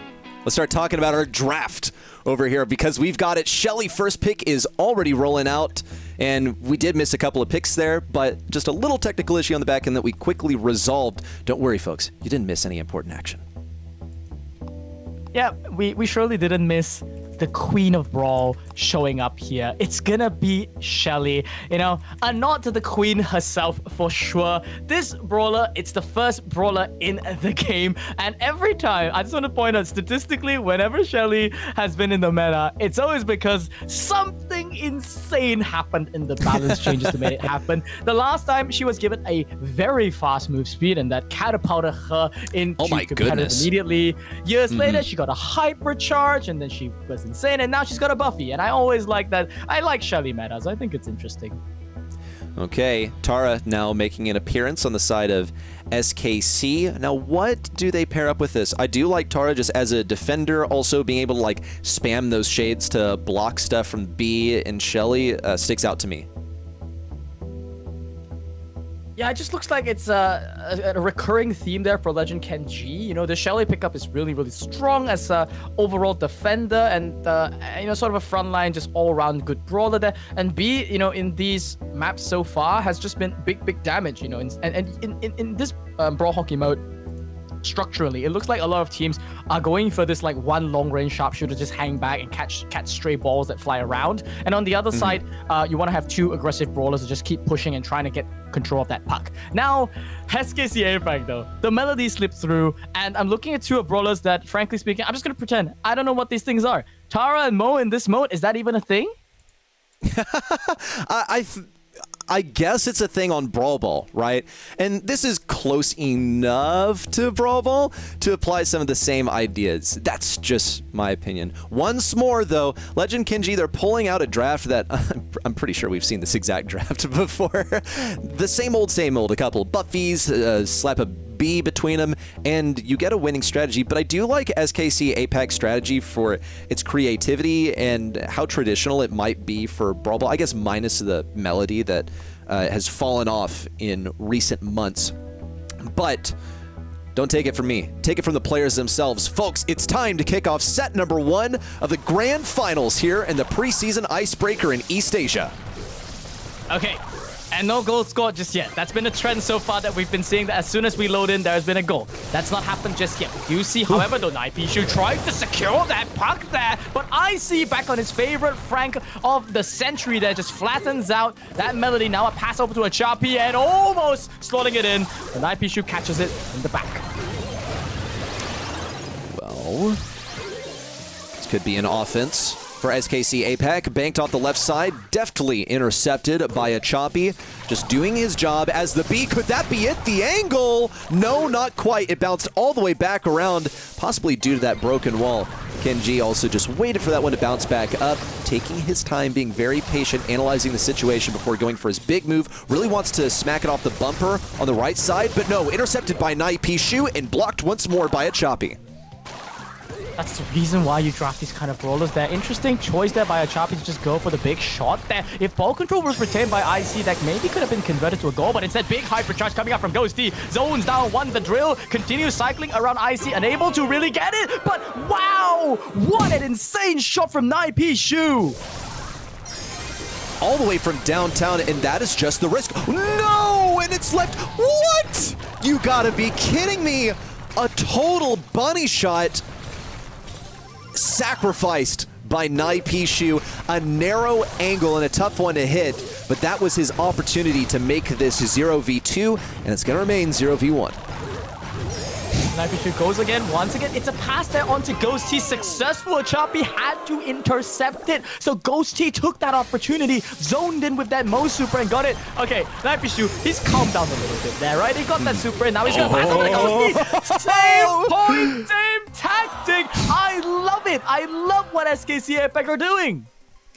Oh my goodness, the teamwork here. And it looks like they've already gotten like a pretty good intuition for how quickly this puck travels.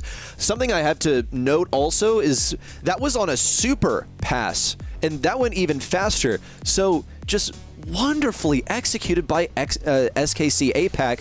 I have to say they look so comfortable on these new modes. blink and you'll miss it. SKC APAC, that was just game number 1, folks. It's 3 goals back-to-back with a similar tactic here. Legend Kenji, though, they're the one this time with the puck control, and slow and steady seems to be the game. They've left the puck right now in IC's hands. That's why Nightpiece is trying to pressure him to give control of it. Pass it over to Kenji, now passing it back to the mid while Chapi takes the lead. Now puck back inside IC. A self-pass from him, and now they could potentially walk it in. Needs to pass it to Kenji, get that super in. There's the coordination there. Nope, didn't even want to risk it. Just gonna use IC's huge chunk of health to get that goal in. Excellent prediction also from IC. He knew that Melody was going to dash forward. Looks like a bit of lacking DPS. The final few cards from Kuru will strike true. Ghosty missed the pass there on the puck. It's going to find itself right back in the hands of the guy who threatened to score it only moments ago. Achapi for a big shot downtown, left wide open! Disastrous defense from SKC, or should I say, lack thereof. They basically remembered exactly where the point of Frank left that wall open. Ghosty, though. Okay, I get why Mo's being picked now. I guess any brawler with a mobility thing is kind of broken. No. IP shoot cheeky. No way that gets in. No way that gets in. Denied there. And IC almost flattened him out. But now, Chapi is the worst person there to carry the puck. Doesn't want to hold on to it. Just passes it away. IP shoot tries to get it in. Forced the issue. Couldn't get it in, though.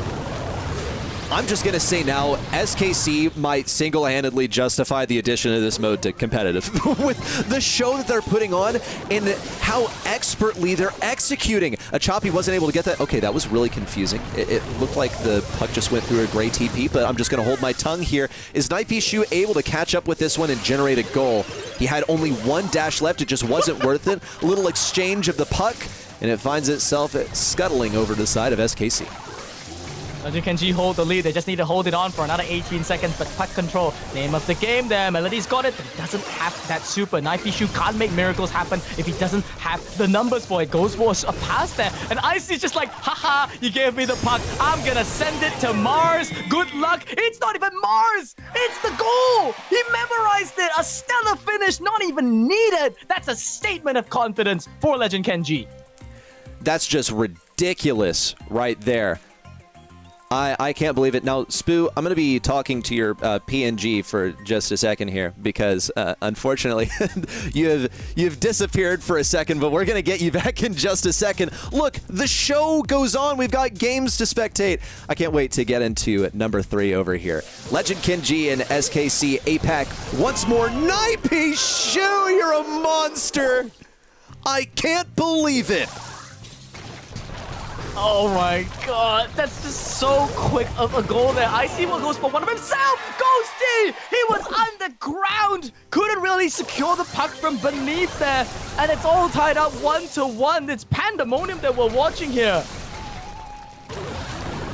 Could it be another one for SKC? It's all tied up now. Nightpishu has proven so capable with his dashes. And just mobility in general has been SKC's core asset. A pass forward, a choppy intercepts. Now he has the super, and Nightpishu has a difficult decision to make. Which side is he going to defend? It's right, because he has an ally on the left. Here comes IC. He's ready to move in. Has that super, block everything off. Nightpishu in, only lambs to the slaughter. It's an absolute catastrophe. And IC is the executioner. Both teams just going blow for blow here. It's now Kuru's time to shine. Big hypercharge super goes in for that. Goes to another hypercharge of his own. A chain super there, and that's going to clear the pathway. This is the closest it's ever been, folks. 2-2 now for both teams. The last goal will secure the win. Okay. Legend Kenji marching forward. They have a super to utilize over to the right side. Nightpishu manages to take it. Ooh, whiffed one of those dashes forward. Had to use his final one back. IC looking for the opening. Gets it! An earth-shattering blow to the ground. Legend Kenji get the set. And what a series. What a rally. But SKC found themselves kneecapped in this final game. The mobility that brought them to fame, completely nowhere to be seen. Oh, man. Legend Kenji, they clap back. I mean, I gotta admit, after that first game 1, I was a bit nervous, right? I was really nervous that it was just gonna be SKC with this hyper-mobile comp and just sheer brilliance in the level of team play. All those great passes, all these nice. You look at this one pass over the Ghosty and passing just like clockwork. And then Legend Kenji, they just said, guys, lock in. I see, you know, he said, I'm gonna get a bunch of good pulls. You know, we're gonna play standard Brawl Stars. We're gonna show that this mode is not just all flashy passes. There's still an element of skill that's involved here for sure. And yeah, they managed to lock in and bring it back. So many moments to look at. Naipi Shu, the fancy footwork here completely blew me away. Man took out a protractor for that one. The angles, the dashes, the destination of each one of those movements was so crispy and on point.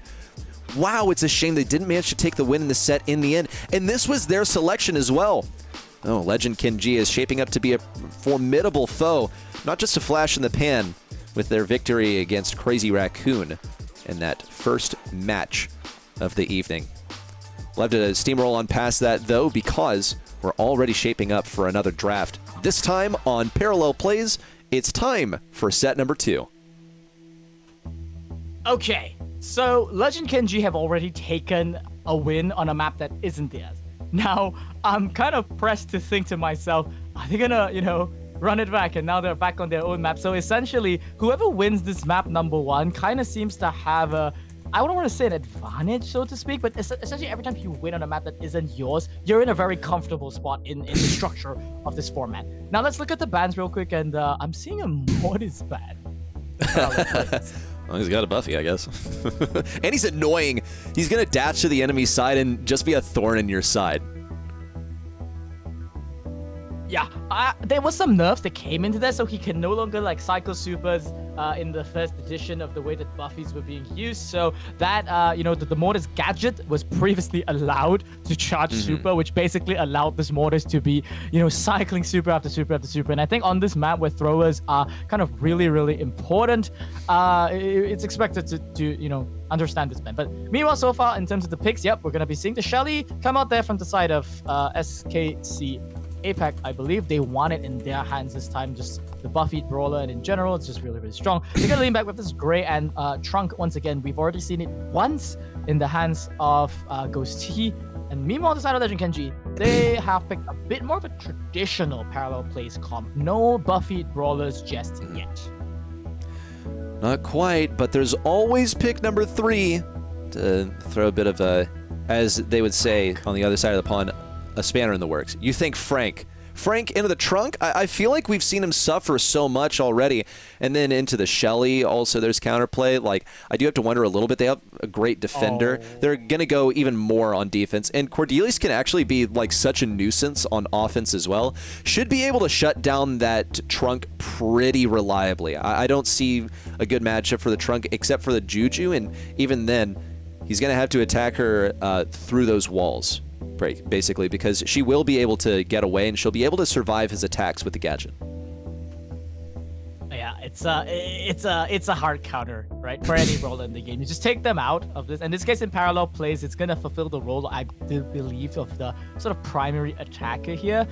Could potentially run on defense. It really depends on the matchups. I'm going to yap a bit about Parallel Plays and how the meta has been in the past, but basically, throwers are really important ever since they changed the zones to have unbreakable walls, but then tanks are also really important because, as you can see, yeah, so Ghosty already zoning out a Chappie, and meanwhile on the other side, you see, yeah, Icy is inside the zone, but he's not actually getting any zone percentage because he's inside his realm. And okay, Naipishu wasn't communicated where the RT is, got blown up. That's not very nice. Yeah, just a nuke upon returning to the mortal realm, I suppose, and finding out that, yeah, you are mortal, unfortunately. That's Ghost T taken down once again by the likes of Kenji, who now has a Blender Blades ready to move. It's bad business for the next time Ghost T wants to move in. In fact, he's just decided, I'm going to be a defender. Oh, darn, I can't. Now gets Cordelius coming out of the realm, really. You only have Kuru to thank for that. Here it comes, the big old tornado that is Kenji, assisted by a Choppy on the right, and it's looking good. Kuru's pretty much already given up. That's got one more push left in him, and 4% to go. SKC knew it was over already, decided to just kind of give a weak effort and accept that Legend Kenji are starting off the set 2 with a bang. This map is so difficult to strategize on, right? There's so much nuance here that's going on. So clearly, what SKC APAC were doing in that map isn't really working there. They dedicated 2 on the defense there, whereas on the side of Legend Kenji, their structure was there. I've got a Cordelius that goes in the front line, and he's just using the Shadow Realm to get into the zone. Okay, so we're seeing the same structure come up, but this time, Ghosty's on the defense. And that's what I think they realized that they need, because, Trunk versus RT in his split form is an equation that ends up being Trunk lose. Well, Trunk win, I suppose, on the right side. He does eventually fall to a choppy, but he got a positive elixir trade, as Orange Juice would say.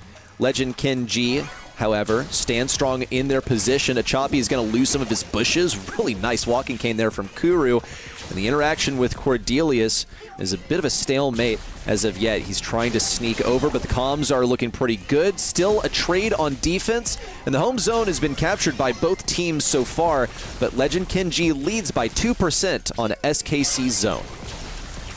Jump there onto Kuru, setting up that nice teleport there. He is marked up at the moment. Kenji doesn't have the gadget to pop to take him down there. There we go. Kenji gonna just split into 2 into his legs, just blow up the Trunk there, and now it's a 3 versus 2. But Ghosty not losing too much tempo there, immediately getting into the portal, and then going back to feed Kenji a hypercharge. Okay, yeah, Which sure, he will why not? Well, hypercharge is out. Kenji gets a total ownage of the zone, and while he might be relegated to just the split form, he's still looking pretty healthy with the choice of star power. Crew's trying to sneak around, though, establish a hypercharge, but still needs to assist his team in defending. Here it comes. Hypercharge now used only on defense. Looks like it'll be enough, actually. Now sneaking away in the Shadow Realm. IC can't fully get out of there. 15% is the wiggle room that SKC APAC have to work with. They're storming the enemy point, and they are facing some pretty scary defense. The Gree is enough to eliminate Ghost T and get Legend Kenji back on the offensive. Dimensional doors are active, so this is always going to allow Ghosty a quick tempo in, and that's exactly what he's doing, going straight onto a choppy, but he can't get too close to that Blender, though. Pishu knows this. He's staying away from those walls, and now realizing catastrophe has struck. How did this man sneak through all our defenses, infiltrate? There we go. The TP from Crew will clean him up, but it's just 5% left. It's an uphill battle for SKC APAC, and it might just be impossible. Legend Kenji, 5% to hold on by, but SKC APAC are still going to give it their all. Ghost needs to get in position. Kenji has all the defense in the world with those hypercharged blades spinning. SKC APAC are in position, but is there enough time? They still have to defend. Missed hook. Now a TP backwards to defend. Ghost T is on the point. 10 seconds to go, and simply not enough time to clutch up here. Gotta give them a commendation here. It was a great effort, but they'll find themselves short by just 16%. Legend Kenji now winning on their own map, and they definitely look more comfortable on it. I mean, this Juju RT setup, a lot of the brawlers, that punish throwers were banned out, but they also managed to get, I think, the better end of the bargain there. The first pick of the Shelly just seems to be a little bit weak here, I have to say, and that last pick on the Trunk felt a bit wasted. This Trunk matchup into basically only Juju that's good, right? You can't go into the RT, and with that last pick Cordelius in play, yeah, good luck trying to get any value in this game. Yes, it's such a nuisance, really. I think that's the word that I used to describe him during the draft when he was chosen as a last selection. And SKC APAC really felt that strain. They did have comms, but even the comms, only got them trades? Not really what they wanted here. Cordelius was really, really irritating for them to deal with, had them going on defense a lot, just with his brief invulnerability by jumping through the air. Heck, it's what led to Kuru having to hypercharge super back to the point, and they weren't able to salvage even that. It's Legend Kenji in the lead by 2 sets so far. One more set, and will be crowned the champions of the preseason Icebreaker in East Asia. And it's on to Ball Hog. This is SKC's APAC's chance to come back, right? This is a map that they chose. It's a map that they wanted. It's back in their favor. They could pull a reverse sweep from this position, but they have to win Ball Hog, and then they have to win on Legend Kenji's map. And that's kind of the map that they have to prepare themselves for. But one set at a time. That has never changed, but it's in the nature of comebacks. Now look at the bans very quickly. I love that both teams are watching the meta evolve over time, right? SKC APAC, they respect IC at this point. Frank is banned out. Legend Kenji, they respect 9P Max. Max is banned out. What do you know? Great format, guys. Hey, look, you give players 4 more bans, what are they going to do? They're going to ban basically everything under the sun. And you don't even see duplicate global bans here, which adds insult to injury for anyone who is hoping to avoid a target brawler ban today. But once more, we're seeing some certain brawlers be the most prevalent. B, Otis, I think have been in each set of Basket Brawl that we've seen played so far. Some other ones that have come to mind, something tanky, like the Frank or the BB. Colt, however, was not on my list. When we did see him play, it was on Open Zone, I believe, and it didn't go so well. So hopefully SKC are able to profit more with this. I believe it was into a B as well, so this was difficult to deal with. Or I might have said Open Zone, Open Business. Yeah, you're absolutely right. I mean, it was Crazy Raccoon up against Legend Kenji. So, sort of reversal of the positions now. Legend Kenji, they are the ones that get this B on their side, and it's a Chapi that gets to torture whoever on the side of SKC APAC. But the thing about Colt, really, you always got to remember, is that Colt is just a pure mechanical brawler, right? Yeah. Like, if you're good at it mechanically, you can div anyone, and quite literally, you open up the map on this, and it's a statement, right, that SKC APAC are making. They're saying, I don't even need to pick a last pick tank here. I'm going to play pure control. We're going to just get a complete team wipe, kill every single member on Legend Kenji, and then go for the easy layup with a emote in the back. Poco, though, wow, it's the 3rd time we're seeing it today. It is. It's been a repeat combination with B, of all things, interestingly. Maybe it's just something that they want to take away. I'm so curious. I think they know that SKC APAC are going to stack up, and really just anyone is in Basket Brawl, because the map is so small and can be quite cramped at sometimes. Poco has such a large cone for his attack that you can hope to hit numerous people at the same time. Also, just HP is your friend here. Gets you near the enemy side. You don't have that much distance to travel. So surviving for just a little bit longer is your key to victory. Now, Mortis making an appearance here, I think is a wonderful selection. The only thing that I see taking this down is the Amber, really. And Amber no longer has a gadget that deletes you as soon as you dare to exist on the same tile as her. So I'm sensing a major vulnerability for Legend Kenji's comp. Oh man, I mean, yeah, SKC APAC. I'm glad that we're getting to see the debut of the buffied up Mortis here, even though it's post-nerf, right? So post-nerf, and they're still feeling so confident. And gotta say, same logic with the Frank pickup in the past. It's like, Basket Brawl is such a small map, and you know, if you're a Mortis, you can self-pass. Okay, going in for the layup. It's not even a layup because they already had a team wipe.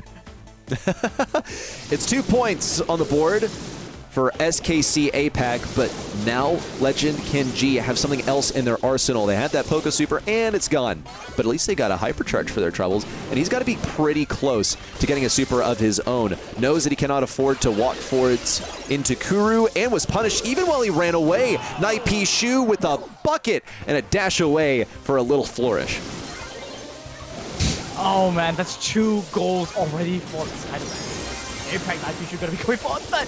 Wow, that was just ambitious, I gotta say. And that's the end of 9P, and that should be an easy goal there. There we go from Legend Kenji. I guess it's a, it's a gamble, right? You throw a Mortis straight at the wall, and if he dies, then he dies. Now we're seeing the power of Legend Kenji's comp come to life. There's just so much destruction. 9P almost managed to get there, couldn't make the cut.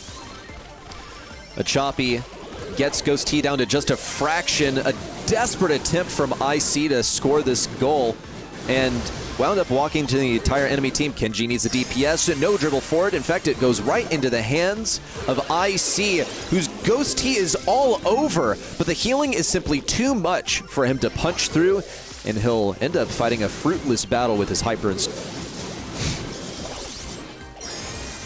Oh man, it's starting to look pretty dicey there for the side of Legend Kenji. A full team wipe for them, and that's gonna be it. 9P Shu took his sweet time to wobble up that goal, find the perfect angle, and get that ball in. But this is what we were hoping for, right? Yeah. Just saying, guys, we need the sets to go all 5 games if possible, because we do want to see the other modes. Just saying, not scripted, totally not scripted, guys. So, SKC APAC, let's go, please, let's win, let's win. Yes. Yeah, well, if there's anything we know, Legend Kenji, they only win in set 5, right?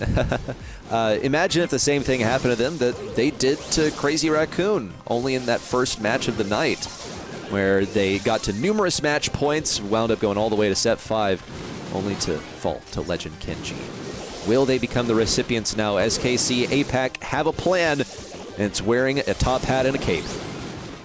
Oh man, there we go. That combo spinner catch it. I don't know. The fact that you can throw the shovel now always throws me off, and 9P is exploiting it so well. Together with his Buffy long dash, every time he dashes, he's invulnerable. You can see it, and he's exploiting it pretty well. There we go. Easy layup for him. I mean, the whole team died, but it's all about the objective. I'm seeing why Legend Kenji banned that Max. Because the movement, the movement is on point for SKC. That's oh no, absolutely robbed of a 3-point right there. I gotta side with Ghost T right here. He was on the line. He was just inside. He really wanted that 3. And now SKC APAC will find themselves 1 score, no matter what, away from a victory. That said, though, a big team wipe there from the side of Legend Kenji, but the ball was in a poor position. IP Shu and Ghost T, too much damage there. Legend Kenji, every time they tried to make something work, they just seem to pick the wrong time to go for it. It almost looks like the attention is split. They look at the ball, and then 9P Shu comes up, and 9P Shu goes, nom nom. It's a game of snake for him at this point. Throws out that coiled snake, throws out that super, chains it off. Star player for him. I'm not even surprised. And okay, we're gonna look at so we did have Hot Zone highlights. Yeah, so we did have Hot Zone highlights. Little blast from the past right there. Oh, good, man. I mean, yeah, look at this. Just devastation, right? Like, did they even miss a single shot? I don't think so. I think that's crazy. Like, it's considered mechanical skill to score, right? And these guys, they just have such a... Look at this. It's just so limit-testingly clean. No, man, I love this too, because scoring a goal is made more difficult by that goal moving back and forth. And 9P Shu is just like a lethal shooter. He's like, I understand it now, and puts it right down the center every single time. Also, that's quite the KD. 9P Shu really just showing up everything in style. SKC APAC. They've got their mode selection. They looked comfortable. They're playing the ball mode with the movement brawlers. Well done, SKC. Are they going to give us a set 5, though? I sure hope so. I want to see a bit more treasure hunt. I think that mode was fairly chaotic, but, well, we're going to be seeing Case of the Mondays instead. And are those teleporters I see already? Okay. They went for the map that has that feature. And another thing that I think is interesting in this map compared to, what was that previous map that we saw? Okay, I can't even remember, man. I can't remember. But the previous map that we saw, a different one. The spawn was in the middle. This one, the spawn is at the goal. I mean, not the goal, was the zone, right? The whatever you call it, where your base is, right? It's in your base, and that changes the equation because now for defense, you really have to ensure that you're team wiping your opponent near the base, so that there's kind of some time and a bit of leeway for you to just grab that present and leave. And to lead that charge, once again, the Queen is back. Shelly is the first pick. What do we expect at this point, right? Well, first of all, I think you're misappropriating her, like, royalty, because last time I checked, she has a princess skin, not a queen. But just, like, from a metaphorical standpoint, I don't know who, like, tops Shelly when it comes to anti-tank and fully exploiting the use of the Buffy.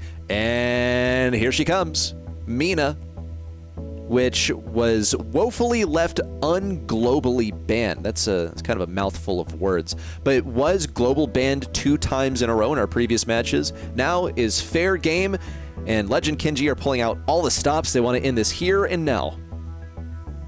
Yeah, and they're pulling out the big guns to do it, right? IC has done this twice now, right? With this, Frankie's carried 2 entire sets up against Crazy Raccoon, now up against SK Kalala's APAC on the home map that they're more comfortable with. They've gone up with that selection. As you mentioned though, Mina was left open and Mina hasn't really received that many balance changes, I believe. So she is still very much a menace though.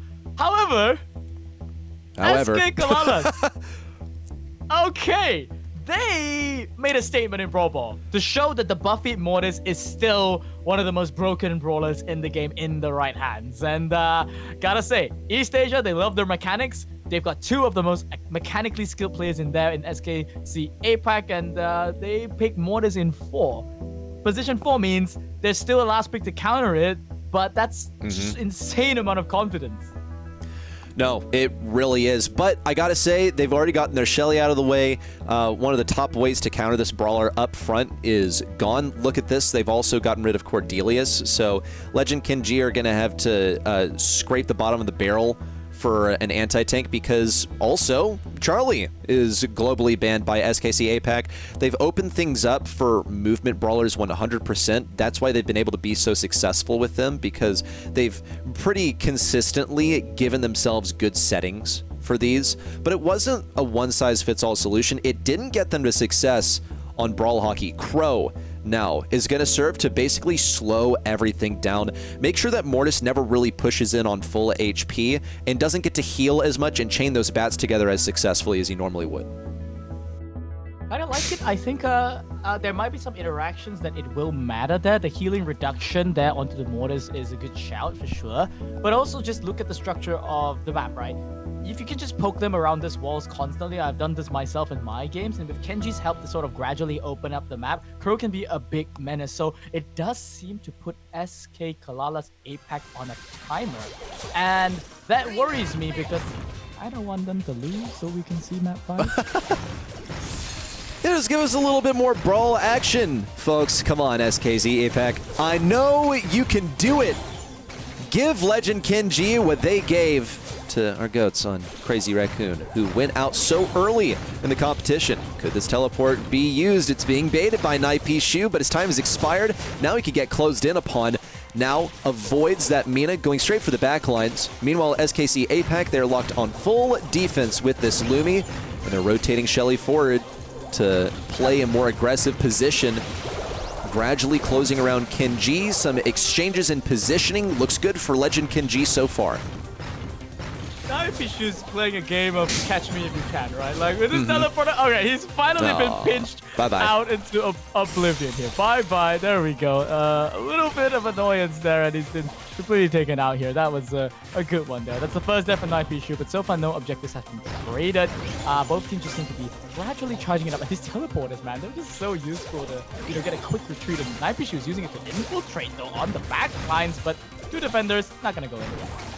Yeah, I think he was maybe also hoping to bait out a Mina Super. What? Got away from both of the stuns, in fact. But here comes the shield from Mina to protect. Meanwhile, on the home front for SKC APAC, they will manage to snag this present. In fact, they've eliminated the offense that could have rotated backwards to defend, and this should be enough to let them walk this one into their zone. And that was a concerted effort. Legend Kenji, they've already been pretty spot on with their defense, so now they can dedicate their entire force to that, though they do risk getting team wiped and not having anyone for backup. Yeah, one present is all it takes to, just really secure the game here. Now actually on the side of Legend Kenji, they could really just go for the defense, but here a big super there from the Mina. Chaining out 2 hypercharges. That's gonna be a full team wipe just by the Mina. Oh my word. There's the Brazilian flag wave. Okay, he just dropped it there because he kind of forgot you can't do it. But yeah, the whole team is celebrating. I see. What a man. He's gonna steal the second present of the game. Womp Womp SKC, they are on match point. Okay. SKC, come on. I know I got it in you. Bias casters. We hate him so much. But also, I wanted to see some more treasure hunt today. Just me making this an unserious broadcast, am I? No, but in all seriousness, one more game is all that separates Legend Kenji from being crowned champions. It could all happen on present Plunder. They had this ridiculous Mina offense that still completely blows me away. SKC APAC, they haven't found much success with this Mortis so far. They'll push Nightpishu into deep offense. Choppy this time finds himself as a defender as well, rather than playing offense like he was in the previous game. Yeah, they've changed up the structure a little bit. I think they realized that after IC did that, they were like, wait, why are we not getting this guy to do that more often? Why are we putting Mina on defense? This Mortis isn't even that scary. And Nightpishu, his impact seems to have been a little bit muted here. Yeah, there we go. I mean, going on to Kenji there, tried to chain it out there onto IC, but just couldn't get the job done. And now with one member less, to be honest, I mean, Nightpishu on defense, I don't even know if it's going to be that useful here, but SKC APAC are on full defense duty at this point. Legend Kenji gradually enclosing SKC. A roster of a couple of defensive brawlers in one for just offense. Gonna try and dash right through Kenji. Has the heal. Nope. Super expended after he was gone from this world. At least he'll get a bit of supercharge back from hitting 2 enemies, but didn't benefit from any healing whatsoever. And that was not helped, of course, by the Crow Poison. He's going to go for it once more. Now stunned. Hypercharge out. Kenji is left standing, but Ghosty fires back with a super of his own. The defense has been expended, and it's going to take some time for Ghosty to get his super back to be ready for the next push in from Frank. Yeah, and this time Ghosty, that teleporter play there not really working out. Both Kenji and the IC here is completely ready for it. IC's got that hypercharge ready, though it's kind of scary to look at. Nightpishu trying to get the second super. He's spamming it, not gonna get it out in time. Ghosty, though, managed to delete Mina off the face of the earth. IC will not be allowed to make a push here. 20 seconds left on the clock. Is this gonna be the first overtime that we see so far already? Just maybe 15 seconds to go unless SKC have anything to say about it. Nightpishu has his super at least. And how close is he to a hyper is what I'm wondering right now. Just 5 seconds to go. It's all dedicated on defense. All hands on deck. Kuru, the last one remaining. Can he save this? He has a super. Can't use it horizontally. Here comes IC. But both teams have the present. And you need to have one in your home zone to make it work. Nightpishu tries to recover, but he cannot get to this present in time to keep it away. A little spin, the pin in the air, and a win for Kenji. As soon as this one returns to their base, they've got it! Your Grand Finals champions here in the first ever in the Preseason Icebreaker East Asia. It's Legend Kenji. Congratulations to a choppy Kenji and IC. Well-deserved star player for the Mina, who was not globally banned. Turns out, in the face of all the Buffy brawlers, you can't stop it. Here we're gonna see that beautiful, triple kill play there by IC. Okay, I just get chills already watching him do that. I like how we clipped a little celebration as well of the whole team just being like, yeah, man, you're the GOAT. You're the absolute GOAT. And there we go. The GOATs have it. 9-2 KD onto him, and Nightpishu, though. Nightpishu, bro, we gotta talk. Nightpishu has been such a stellar player today. I think the Mortis was like a good concept, and you think about the draft where, yes, the Mortis is safe because we have Shelly, but Mina is just a way more versatile brawler. She really did sneak through. She wasn't globally banned, and in the most important moment, she served to not only be the top defender on this team, but the top offensive player as well. You saw the highlights that I did where she team wiped with the back-to-back hypercharge supers. It was just insane. I gotta hand it to you, IC. A 9-2 KD is so deserved and is so indicative of what he did for this team. Indeed, there's a reason why Mina is, still one of the most revered brawlers inside the game. We saw it all in 2025. As soon as she was released, she was banned pretty much all the time throughout LCQ and Worlds. And there we have it, folks. Legend Kenji are your champions there of the Preseason Icebreaker, clearing out this one. And I just want to point out, in the maps that they selected, they won both the maps that they picked, and they just needed to win one map that wasn't theirs. I think that's just a fantastic note about the format in general, and I can't wait to, see where this goes in future tournaments.